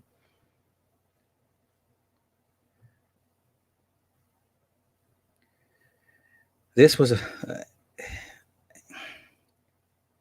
okay. What can I say? These movies, and I'm not talking to you guys, but just general black people, I think, are in love with the idea of just overall just doom and gloom when it comes to their depictions on camera. I just think they are in love with this shit. Okay, but let's keep going. The news spreads about their deaths. Earl and the Earl, Uncle Earl, he's watching TV. He's wearing all white, so they reversed it. Okay, the mechanic is crying. The guy who took them to the tarmac is counting his money, and then there's a picture of a mural. Of a mural of Queen and Slim at the funeral. Everybody throws up the Black Power fist. Y'all motherfuckers owe me for this shit. Dead ass. And y'all run back and tell Tariq, nigga, you lied. That woman didn't do all that shit you said she did in that motherfucking movie. Y'all niggas owe me. Okay? I'm just saying. Now, we're gonna get into our final movie breakdown. Edward Bailey, I'm trust me, brother. I'm gonna get to your list. I promise you. I will do at least one of the movies on the list for this next breakdown. Okay, I'm leading up to it. I gotta work my way up to it. Okay, this movie breakdown, Penitentiary, 1979. The Zane, what do you mean? What we owe you? Y'all owe me for the 2.5 hours. I had to not only watch this shit, but I had to take notes, and I had to rewind shit and take more notes. Okay, yes, y'all, at the very least, y'all owe me for this fucking movie. I don't give a fuck about all the other shit. All the other shit I do because I'm happy to do it, but y'all owe me for this motherfucking Queen and Slim shit. Matter of fact, I feel y'all owe me for Harriet too. If you want to be real about the shit, I think y'all owe me for Harriet too. I'm dead ass serious though. For real. Okay.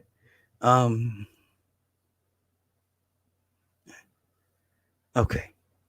All right. Penitentiary.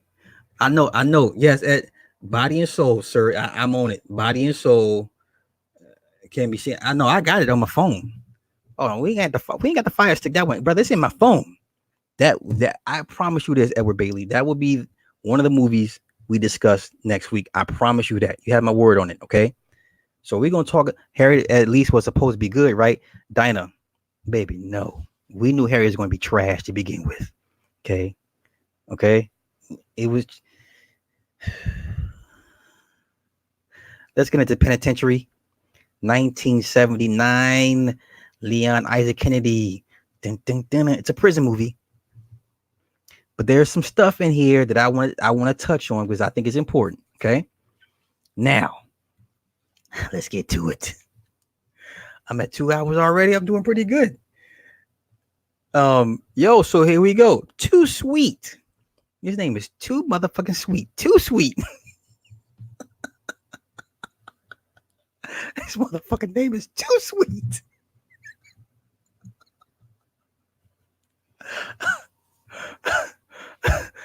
Okay, Too Sweet is I'm not sure if he was a homeless vet, but he was homeless. All right, and he's picked up by a truck stop prostitute named Linda. Linda is a beautiful, beautiful woman. This is a beautiful woman. Linda is a bad motherfucker in this movie. Okay, her CB handle is Beaver7. For those that are over the age of 40, you know what Beaver refers to.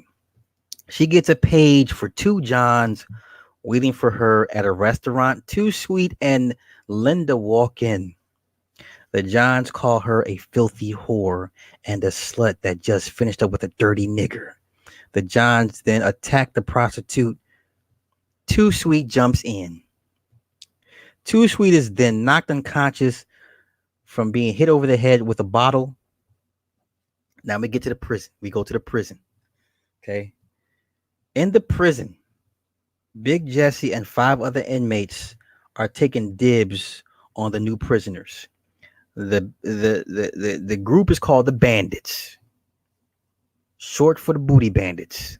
I'm not shitting you. This movie is 1979. Okay. Lil Half Dead faints crazy to make inmates show him their asses looking for a particular scar. Lil Half Dead attacks Eugene, and Eugene shows him his ass, proving there's no scar. Then Half Dead and the inmates start laughing. Half Dead, he says, this is one buck I could never cluck. Everybody heads back to the cells. Big Jesse takes a liking to Eugene. 6 months later, Too Sweet arrives. Too Sweet goes on the yard and everybody's sizing him up. Big Jesse smiles at him. There's a jailhouse band playing. There's an inmate dance group. There's an overly over-the-top homosexual. 1979, y'all. During that night count, Too Sweet is Half Dead's bunkie or a cellmate. Half Dead rubs oil on himself and begins working out, hoping to get Too Sweet's attention. Y'all listen to what I'm saying about this. Listen to how I'm breaking this movie down. Okay, 1979, y'all. Half Dead asks, "Who put you in my cell?" Then asks him, "What are you in for?" Too Sweet says, "Wrong place at the wrong time." Half Dead asks if he boxes because there's a boxing tournament. Big fun. And they bring the lady trustees over. They acting a fool, showing out for them women. Looking at Too Sweet. He said, "Half Dead don't box. I kill." Half Dead says, you got to stay in shape to keep the fools off of you. Others get them a big brother to keep the hounds off. Big Jesse beats up Eugene because he was standing up while peeing. Oh, hold up. I said Big Jesse beats up Eugene because he was standing up peeing. Edward says, "I was 10 years old back then." Yeah, yeah. Later that night, Half Dead tries to convince Jesse that he can break him. So they're all congregating. All the bandits are congregating. Big Jesse's the leader. So, what it is that Lil Half Dead breaks him in first, and then they all have to turn with him. Jesse says he's not sure. There's something different about this guy. One of them says, "Give it a couple of weeks so we can sit the booty up right." Another one says, "Yeah, so we can all help you." Half Dead is confident. Jesse says, "If he bucks, you back off." Big Jesse is shadowboxing and apologizes to Eugene for making him look bad. He calls him Genie. Half Dead begins plotting. He offers Too Sweet a Mr. Goodbar. Then he offers him a Players magazine. Then he tells him to leave the intellectual shit alone and get him some spirit. The other inmates are listening and taking wagers on Half Dead's chances. Okay. Wait. He said I had to sneak out of my my mama's house to go with my cousin to see the movie. Oh my god. You my stuff, you my stuff. God damn it, Nick. I'm getting to it, Nick. Nick, Nick, I can't. Hey, this should be the old head movie night, because this is what everybody's like, what movie is he talking about? 1979. Okay. Okay. So then the other inmates are listening, and then you hear a man screaming. The inmates are cheering. Then Jesse says, I never heard Half Dead sound like that before. The next scene shown, Too Sweet got him in a rear naked chokehold. He's choking the shit out this dude.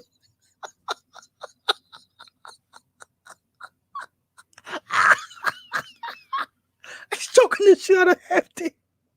Right?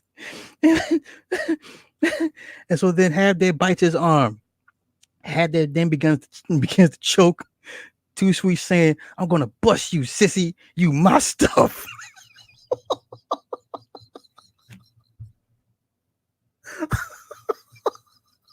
God damn. God damn. Wait. And then Too Sweet then breaks Half Dead's nose with a palm strike. Half Dead gets the mount position. The other inmates are enjoying the sounds. Too Sweet begins to pummel Half Dead and says, are you done with this cowboy shit? Half Dead then grabs a steel pipe. Too Sweet grabs a wooden crate, then breaks the crate over Half Dead's back. And then Too Sweet grabs the pipe and begins to choke Half Dead with it and makes him say, he makes him say, Jesse the Bronco done busted the Bronc Buster. Because during that part, he tells Jesse. Jesse's like, "Come on, man, give it to me straight, man. Tell me what it is." That's what he tell him. That's when he's choking him. Shit, he's like, "The Bronc been busted by the Bronc Buster." Oh my god, this is crazy. This is crazy. Right? Okay. Yeah. Too Sweet says, "You heard right, and I'm riding your Bronc Buster." He said, I'm riding your Bronc Buster right now. The inmates are disappointed and upset, and Eugene begins laughing, and Jesse tells him to get it fixed. Too Sweet takes Half Dead's entire box of good bars and then begins to eat it. Now, old man Seldom is smiling as he turns his light off for the night. The next day on the yard, the inmates give Too Sweet his respect. Too Sweet sees Eugene. Eugene tells Too Sweet he's Jesse's property. Too Sweet says, is that what you think of yourself, as property? Eugene says he's been tampered with. Too Sweet makes Eugene ball up his fist and says, nobody has to be nobody's property. Big Jesse confronts Too Sweet and tells him, I ain't half dead, boy. If I catch you bugging my stuff, I'm going to send half your face out here on parole. You got that? The mush is Too Sweet. Too Sweet then fires on Big Jesse. Too Sweet and Jesse are in front of Lieutenant Arnsworth after 14 days in the hole. Arnsworth reminds Jesse his brother-in-law is coming to watch him fight with a chance at parole. Hezekiah Jackson, aka Seldom Seen, agrees to train the fighters. If Too Sweet joins the team, Eugene also has joined the team. Too Sweet agrees to join the team as well after hearing about Eugene joining the team. Too Sweet will now be cellies with Seldom.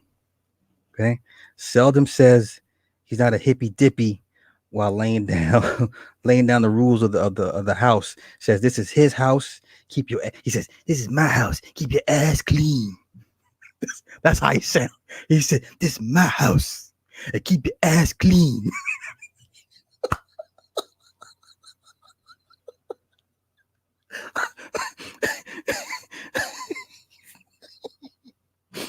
Wait, he says, keep your ass clean and no sissies.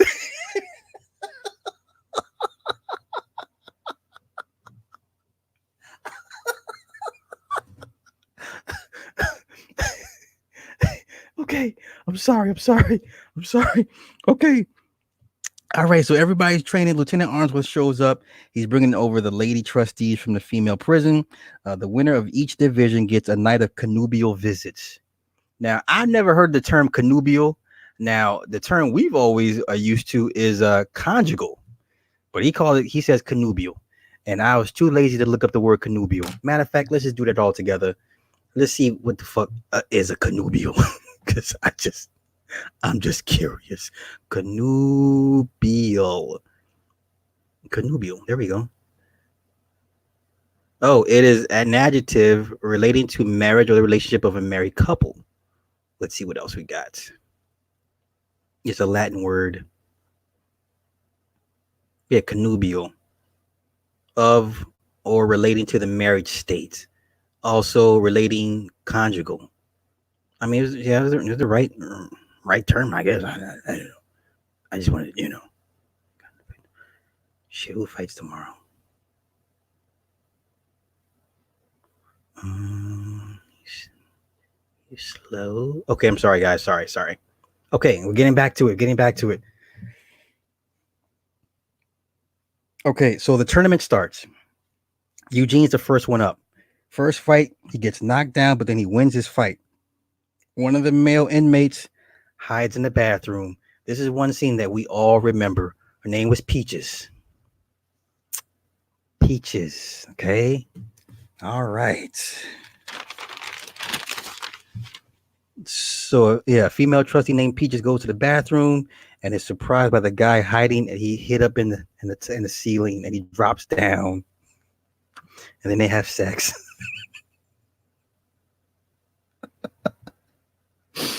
So then after the fight, Eugene makes everybody call him Eugene and not Genie. Okay. No, Nick, we're not gonna stay on that scene. It was Nick is a fool. It was yeah, you gotta go in a row. See, yeah, it was a pretty intense scene, because you can tell. See, even Edward's like, I remember that scene. That Peaches was bad, and the I was doing some research on the shoot. It was pretty hot. And the sweat I mean, they were really sweating on set like that. So it was a pretty intense scene. Okay, back to the review. There's a section for the flamboyant gay male prisoners. The next night, Jesse tells Eugene he has nothing to prove and tells him to call him Eugene tonight. Lieutenant Arnsworth brings his brother-in-law to meet the fighters. He's a big-time handler. That's what he called him, a big-time handler. Jesse wins his fight via first-round knockout. Back in the bathroom, Peaches and Dude have another romp in the bathroom again. So Peaches and the Dude go at it again the second night in a row. But this time, she was the one hiding in the bathroom. And then he flips it on her, because in the bathroom, she was like, she's like, I'm supposed to drop my panties because you just showed up. And he's like, girl, I ain't got time to wait. I've been locked up a long time. And then she's like, I've been locked up a long time too. right? I'm getting to it, Nick. Nah, it wasn't Ving Rhames. It was who the hell? Well, I'm cooking right now. Hold up. Oh my God. What's up? Yeah, who it is? Wake up show, right? Oh my God. Yo, turn me down the background.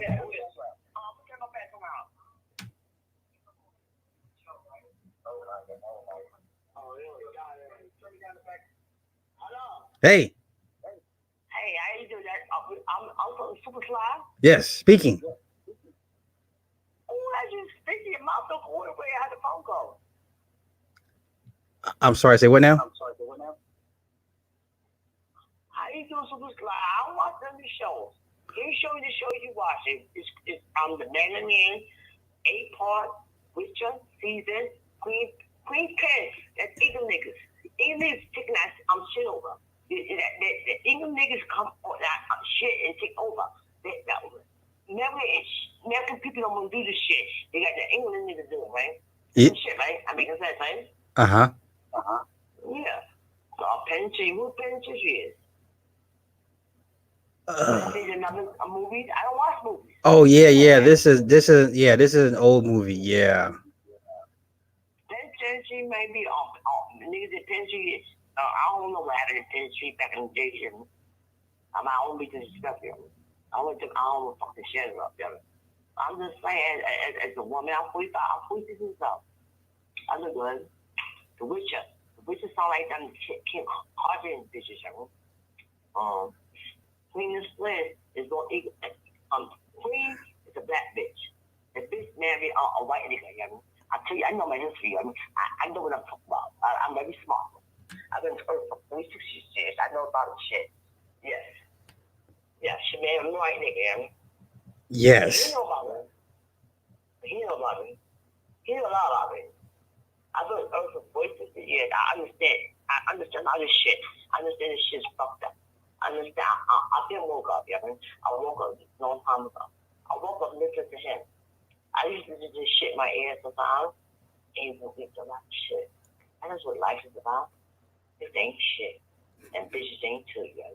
I'm just understand that life is how it goes, and that's about them. Capitalist, this whole shit is fucked up. You're yes. Our life is fucked up. And men ain't gonna get shit together. And ain't too many men who get this shit together. We're going to die together. We're going to come together. I mean, that's the stuff. That's what I got to say. I mean, and good luck. Sly, I love you. Super Sly. Thank you. He's a Gemini.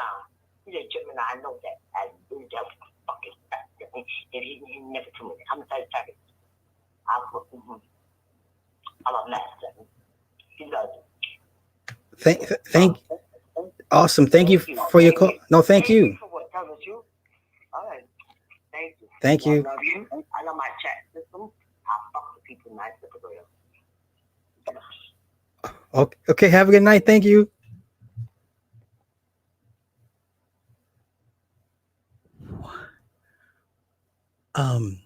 You know what?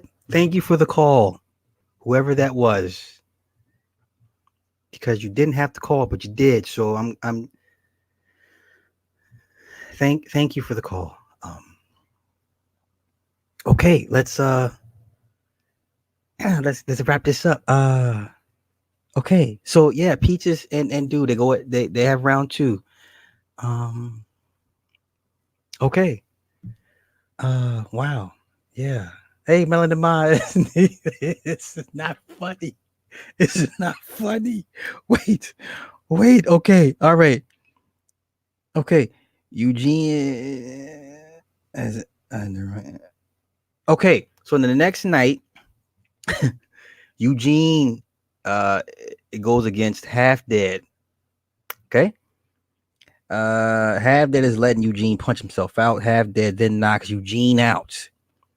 One of the gay prisoners makes a joke about the only thing he turns down is his collar.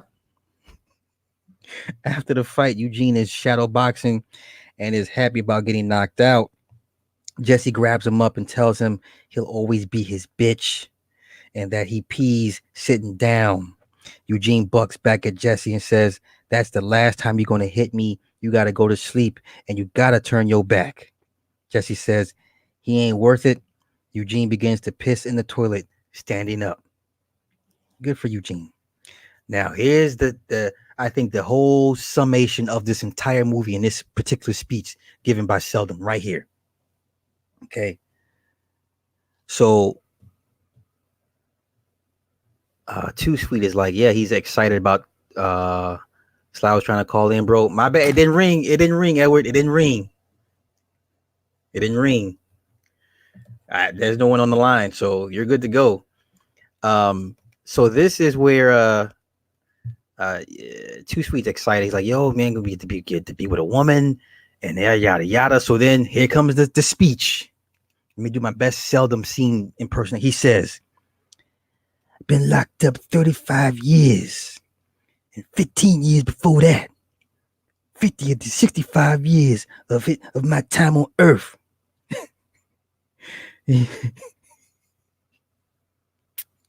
He says he's not impressed with the thoughts of a woman for the tournament. He says survival is my first concern. He says he's nothing and he's faced it and he's learned to be content. Okay. He said he believes he's the freest man in the world. He said, I believe I'm the freest man in the world. And that everybody out is locked up. They're locked out. And the moment he stops believing, he might as well push a bunk against the bed and tie a sheet around his neck. So this is pretty deep. All right. So he said at the moment he stops believing that he might as well push a bunk against the wall, tie a sheet around his neck, and then jump off, or he'll go completely crazy. They call that institutionalized. Institutionalized. So keep your far-fetched dreams away from me to yourself. And if by some miracle the lieutenant and the parole board turn you loose, if some woman gets to live with you for a week, don't tell me when you're going. Don't tell me when you're coming back. Don't bring no drawers for me to smell.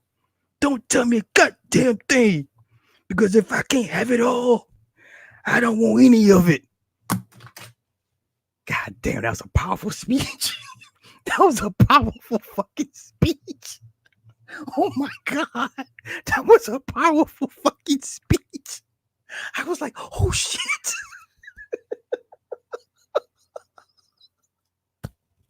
I had goosebumps. All right. So then he says, and he says, I'm for real too sweet.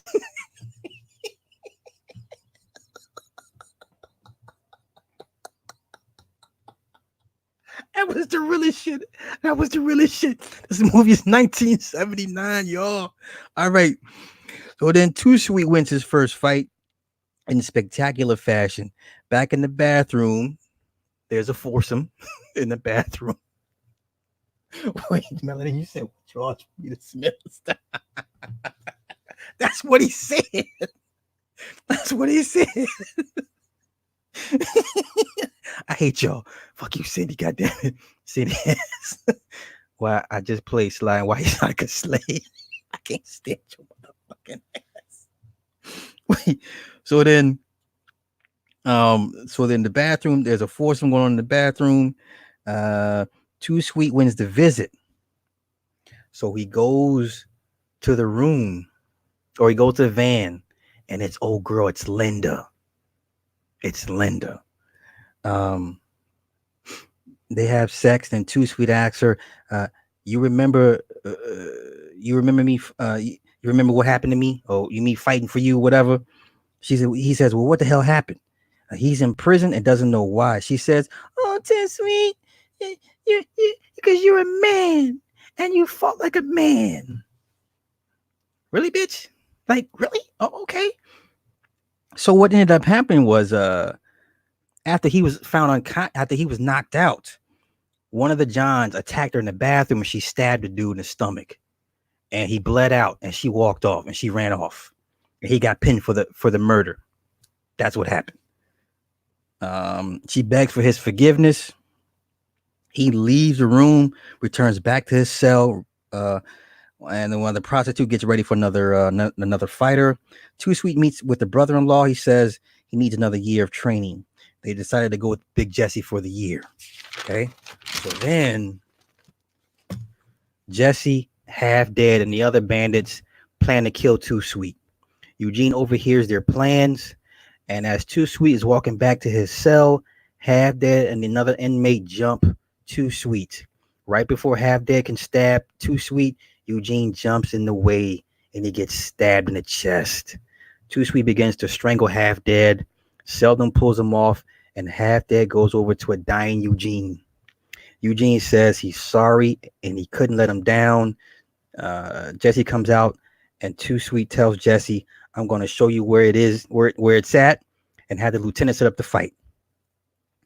Big Jesse and Too Sweet are in the ring. Jesse scores 2 quick knockdowns on Too Sweet and begins to manhandle Too Sweet. So Jesse's a brawler. That's his fighting style. Too Sweet's a counterpuncher. Okay. The fights back and forth. Jesse and brawling encounter. Both fighters are bloodied and battered. Too Sweet gets knocked down and has visions of Eugene dying as he climbs the ropes to get back up. Jesse's in disbelief. Too Sweet catches Jesse in the corner and finishes him off with a barrage of punches while the crowd chants Too Sweet. Lieutenant Arnsworth tells Too Sweet he's got it. A few weeks later, Too Sweet is being processed. Oh, here we get the second part of the speech, y'all. The second speech. Ooh. The lieutenant tells Too Sweet that Seldom will be paroled in a few weeks so he can train Too Sweet on the outs. Seldom tells Too Sweet he's afraid. He says TVs was just a new thing when he got locked up. The jet engine wasn't even thought about.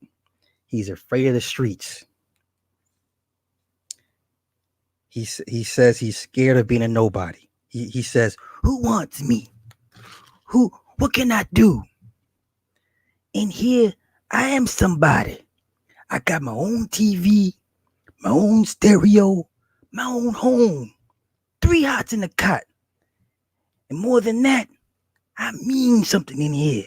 I got respect. What? What? This was sad. And so then Too Sweet says, yeah, you got help. Seldom, he said, we can make it out there, me and you. You got to at least try. And they share a hug, and then Too Sweet enters the elevator and tells Seldom he'll see him soon. Okay. Uh-oh. It's my man. All right, hold up. Yeah, boy. What's up?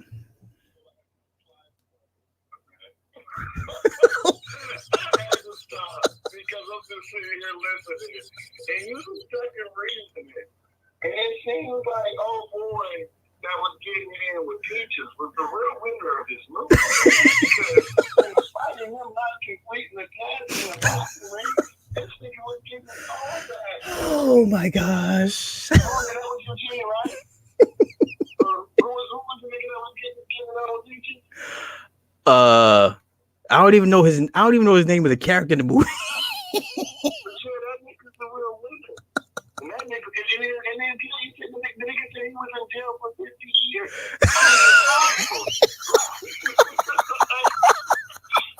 It was like 1979 minus 50 is like 1929. Oh my God. He got locked up like in the peak of the Industrial Revolution. Like, what did he do? Like, you know what I'm saying? Like, this nigga is a mythological myth in like black prison lore. We need to find out what this nigga character is based on. Because it's just like such an exaggeration. Like, hey kids, don't do crime. But then it's like the nigga that got caught up, he was just in the wrong place, the wrong time. Oh shit. It's don't be saying you can't be called my lawyer. And don't say what they don't want to say. Like, he went to jail like that's insult to injury. Like, this nigga went to jail defending the honor of the father. Yeah, right. Like, it's like some type shit. Yeah, but you know, we know this happens though. You know, niggas will die for some pussy. So that's what I'm saying. Like, more, I think the things that people have died the most on this planet has been like over God and over pussy. Like, you feel me? Like, yeah, niggas went to war and broke Breesa over Helen of Troy. Like, it was a whole thing, and it was even like so terrible. When gets me to the thing, did you see the shit that the lady from the Baltimore Sun wrote about what's the boy Lamar Jackson? Like, he brought his team like Rolex. Yeah, and then give the money to charity, right? Yeah. And it's like, and I thought to myself, I'm like, bitch, you are the type of woman that not even her chicken and meats for one, will kiss your dog in the mouth for two, and you won't write a single word about the plight of black people in your city. Have a seat, lady. Yeah. Like, it was just too much. But yeah, man, I just had to call in because it was just like, I'm gonna have to make an effort to try to find this movie and watch it. Just because it's on YouTube. It's on YouTube. Oh man, it's okay. Well, I'm gonna have to watch That narrative is play by play. Like, that shit is just like, damn, like, everybody, like, you watch Mandalorian, I'm like, nah, my nigga, I know, and they're like, yeah, and I'm just like, no, bro, like, my nigga just covers it. Not just, you know what I'm saying? I support the content and I listen, because I tell people, I've never seen a minute of Star Wars in my life. And you know what I'm saying? Yeah. I probably should work on that. But I'm in my mid-30s now, so I kind of just like too old to go back and get like, you know, I kind of have an excessive personality. So I might watch that shit and be like, damn, I really like it. And then like Star Wars would be my whole thing. In my 30s when it was like maybe 13 is when it was cool. But Indiana Jones is the shit though. You know what I'm saying? And that hard is the greatest Christmas movie of all time. And on that note, I'm gonna let you get back to it. This is the show, bro. All right, my brother. You too. Oh shit. Wait. So he tells Southern he'll see him soon, and then Two Sweets released, and he begins walking down the highway. Hold on, Edward. I'm gonna get you the number. Hold up. I'm gonna get you the number. Hold up. Where's my number? Okay, Edward, my number is 323-334-0138. It is 323-334-0138.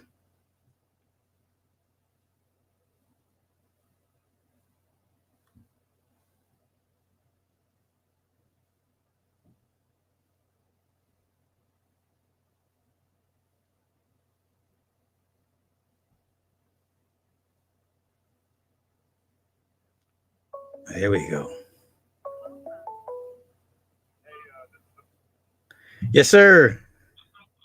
Hey, what's up, bro? Hey, what's going on? Hey, man, I was 10 years old back in 1979 when the movie came out, man.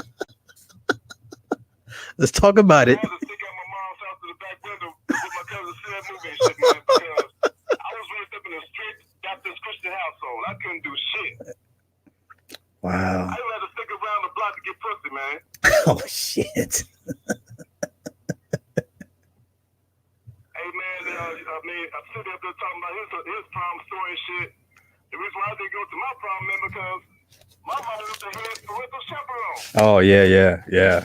Okay. And I had to tell my boys, David and Mayo, I said, hey, man, you remember when mama fed you that good home cooked meal when I was there? Guess what? You're in the family now, so guess what? You're going to be watched too. So, the name of this secret mission is called Mac 9. Because we got to knock our way out of the situation where we can't get pussy at the prom. We got to do something else. That's terrible. So what I did, man, I told Mom, so yeah, we'll be at the prom. Hey, man, we're going to walk in the prom. And as soon as Mama turns her back, we're going to get the fuck out of the prom, out the back to the gym. And then we're going to meet our homeboy Keith and get this ride. Yeah, because I got some pussy clubs lined up at the Kingfish down there on campus. Wow. Because three girls invited to the prom. One black girl, one white girl, and one Latino girl. Because the way that my mom dressed me up and shit, man, some of these niggas, man, thought I was rich. I said, nah, man, it's just my mom knows how to sign the deals on clothes and shit. Okay. Yeah, man, I gotta tell you, man, about that Queen and Slim movie. Yeah. Whoever wanted to see that movie, man, is a stupid motherfucker, man. I mean, shit, yeah, it was pretty bad. I mean, they're gonna make a movie about a bitch being out of pocket. Basically. Hey, man, I gotta tell you a story, man. When I was over there at Kroger's last night, I was up there doing that Alabaster Curry, Mode 1 direct approach to this bitch and her friend, right? And she said, my name is, can you pay for my groceries? I said, you know what? My name is, I ain't gonna pay for a bitch that's out of pocket. So if you want to be a pay for those groceries, you and your friend want to take me behind the back of the post office and suck my dick. Wow. If you don't like it, shut the fuck up and keep it moving on. And you know what happened? Yes, sir. We'll go with you back to the post office. Yes, sir. Yes, sir, Dad. Wow. What? Well, there you go. But man, Sly, I gotta tell you, man, I tried to give Cluster B free me some advice for her panel and shit, man. Don't do it. And one of those bitches, man, gonna be stupid enough to say, man, the SYSBL is all about getting white women. Man, after hearing that, I want to choke the shit out of those bitches, man. I mean, here they are complaining about these mid-child niggas and these incel niggas and this SYSBM brothers, and they got me confused with them. And then Cluster B Free Me is up there accusing, said, well, Edward Bailey, sir, don't be trying to promote other people's content on my live stream. I said, ma'am, I'm not trying to do that. I'm trying to state my opinion so I can help y'all. I'm trying to teach you about how the black man is the healer can help heal the women and children in his community. Mm-hmm. And then, guess what they had to know to talk about? What's that? They were going to talk about that live stream that you had with Edward Anderson and Taz, where Edward Anderson, man, became suspect saying that Taz wanted to answer.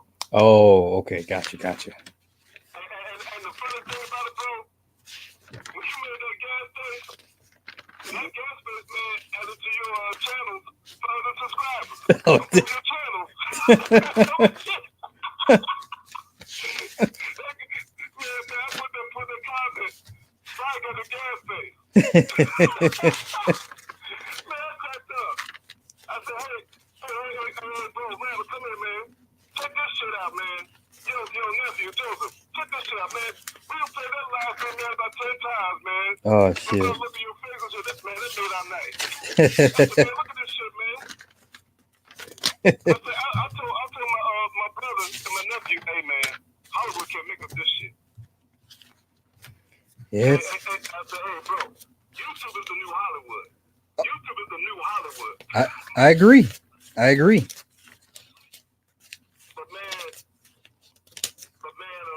know the one Rainy Woman on the platform, man. I told Rainy Woman this. I said, Rainy Woman, when would you like to casually encounter and experience my flow? One-on-one in person. January 2020 or February 2020. And she said, Edward, let me think about it. What are your emails? I put my emails and location down there.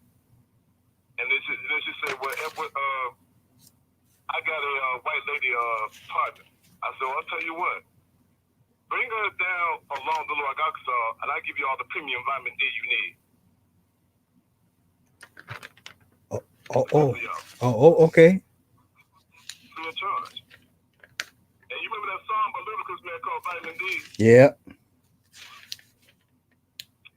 Whoever she ain't with, he just ain't hitting the right. So let me have my way with both your lips tonight. This is like, go take this D. I don't want you getting sick tonight. And tell them, by the way, those bitches are acting on Cluster B Freeme's channel. Bitches need to be a gorilla pimp with a whole lot of vitamin D. And I'm willing to give it to them. I put a challenge in Cluster B Freeme's comment section. I told him that I am a god-man of integrity on my square. I don't trust the succubus or the incubus or Becky, because it was Becky and Stone Bunnies called white liberal feminists that put that shit to the black women 50 years ago, which caused destruction of the black community. And if you doubt what I'm saying, come see me in Little Rock, Arkansas. I'll be waiting. And when I told my SYSBM homeboys what went down, I was trying to help those ignorant bitches. They said, hey, man, they said, Ed, you need to get your passport right away to experience some more females out of the country. I said, hey, man, I can't go right there, man. I got some of these bitches to fuck, man. I got to pay my Derek Jackson tax. Oh. I got to pay my Derek Jackson tax, man, because I was this fat ass female cat drop the cab fare, $20. And she's waiting, man. I mean, because I explained on the Tony Mason online, I said, even select dudes got to pay a tax. Yeah, because you ain't got that money to pay rent to a certain lady landlord, she she gonna do some premium vitamin D to make up for that payment. Right. Hey, you know what? There were some ladies up that time want to say. I told them about the story when I first got laid when I was 18 years old. And the lady that I first got laid with was 24 years old, 6 years older than me. And guess what, Fry? My family doesn't know about this, even my mom. God bless her soul. She don't know about this. And check this out. The 24-year-old was a member of her church. Wow. And this lady was married and had 4 kids. So my first piece of pussy was the introduction to the shadow world. Oh, okay. Interesting. 18 years old, man. And guess what? I am still one of the fugitives from the Pulaski County Matriarchal Detention Center. I escaped in June 1988. And guess what? My bounty has gone up to $2,000, which is the price of biblical process weed. Okay. Well, So, man, well, let me. I mean, that's why I'm polyamorous and promiscuous to this day, because these bitches, man, are fucked up, man. You can't help these black bitches. Hey, I mean, hey, yeah, it's hey, everybody ain't for everybody, but let me take this other call, brother, and I appreciate you calling in. All right, peace out, bro. Yes, sir.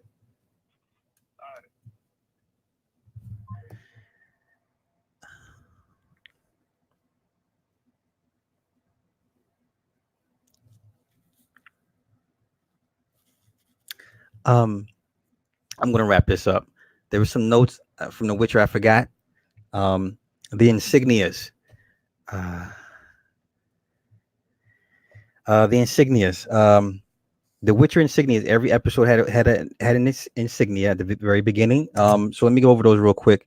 You had the sun, you had the dragon, you had the lion, you had the star, you had the tree of life in the center. Gerald's medallion was the Gwenbleed. It is the insignia for the white wolf. In the games, his medallion can detect monsters or magic. Ceres' medallion is the swallow, the bird. They changed it from the game. In the game, it was a weapon, but for the series, they changed it to a bird, the swallow. And Yennefer's is the obsidian star. It's an 8-pointed star. I forgot to mention those notes for The Witcher. Hey, I'm gonna get out. I'm gonna get out of here. I've been on this thing for damn near 2.5 hours. I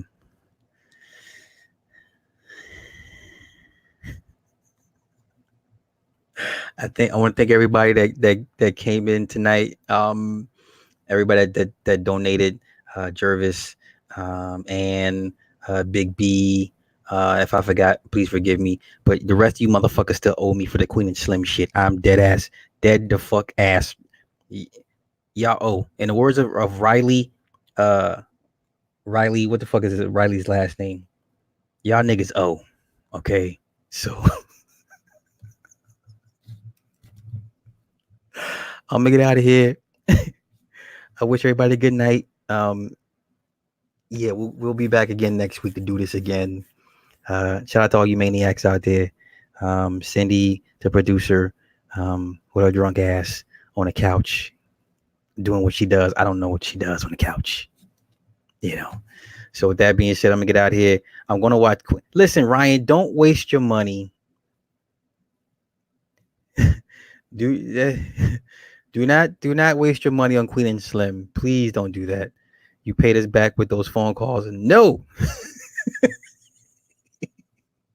that's not good enough. I want blood. Shit, you gonna pay what you owe. That's right, Riley Freeman.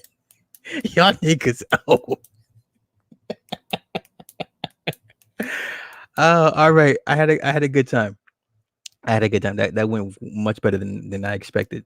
So shout out to everybody that called in.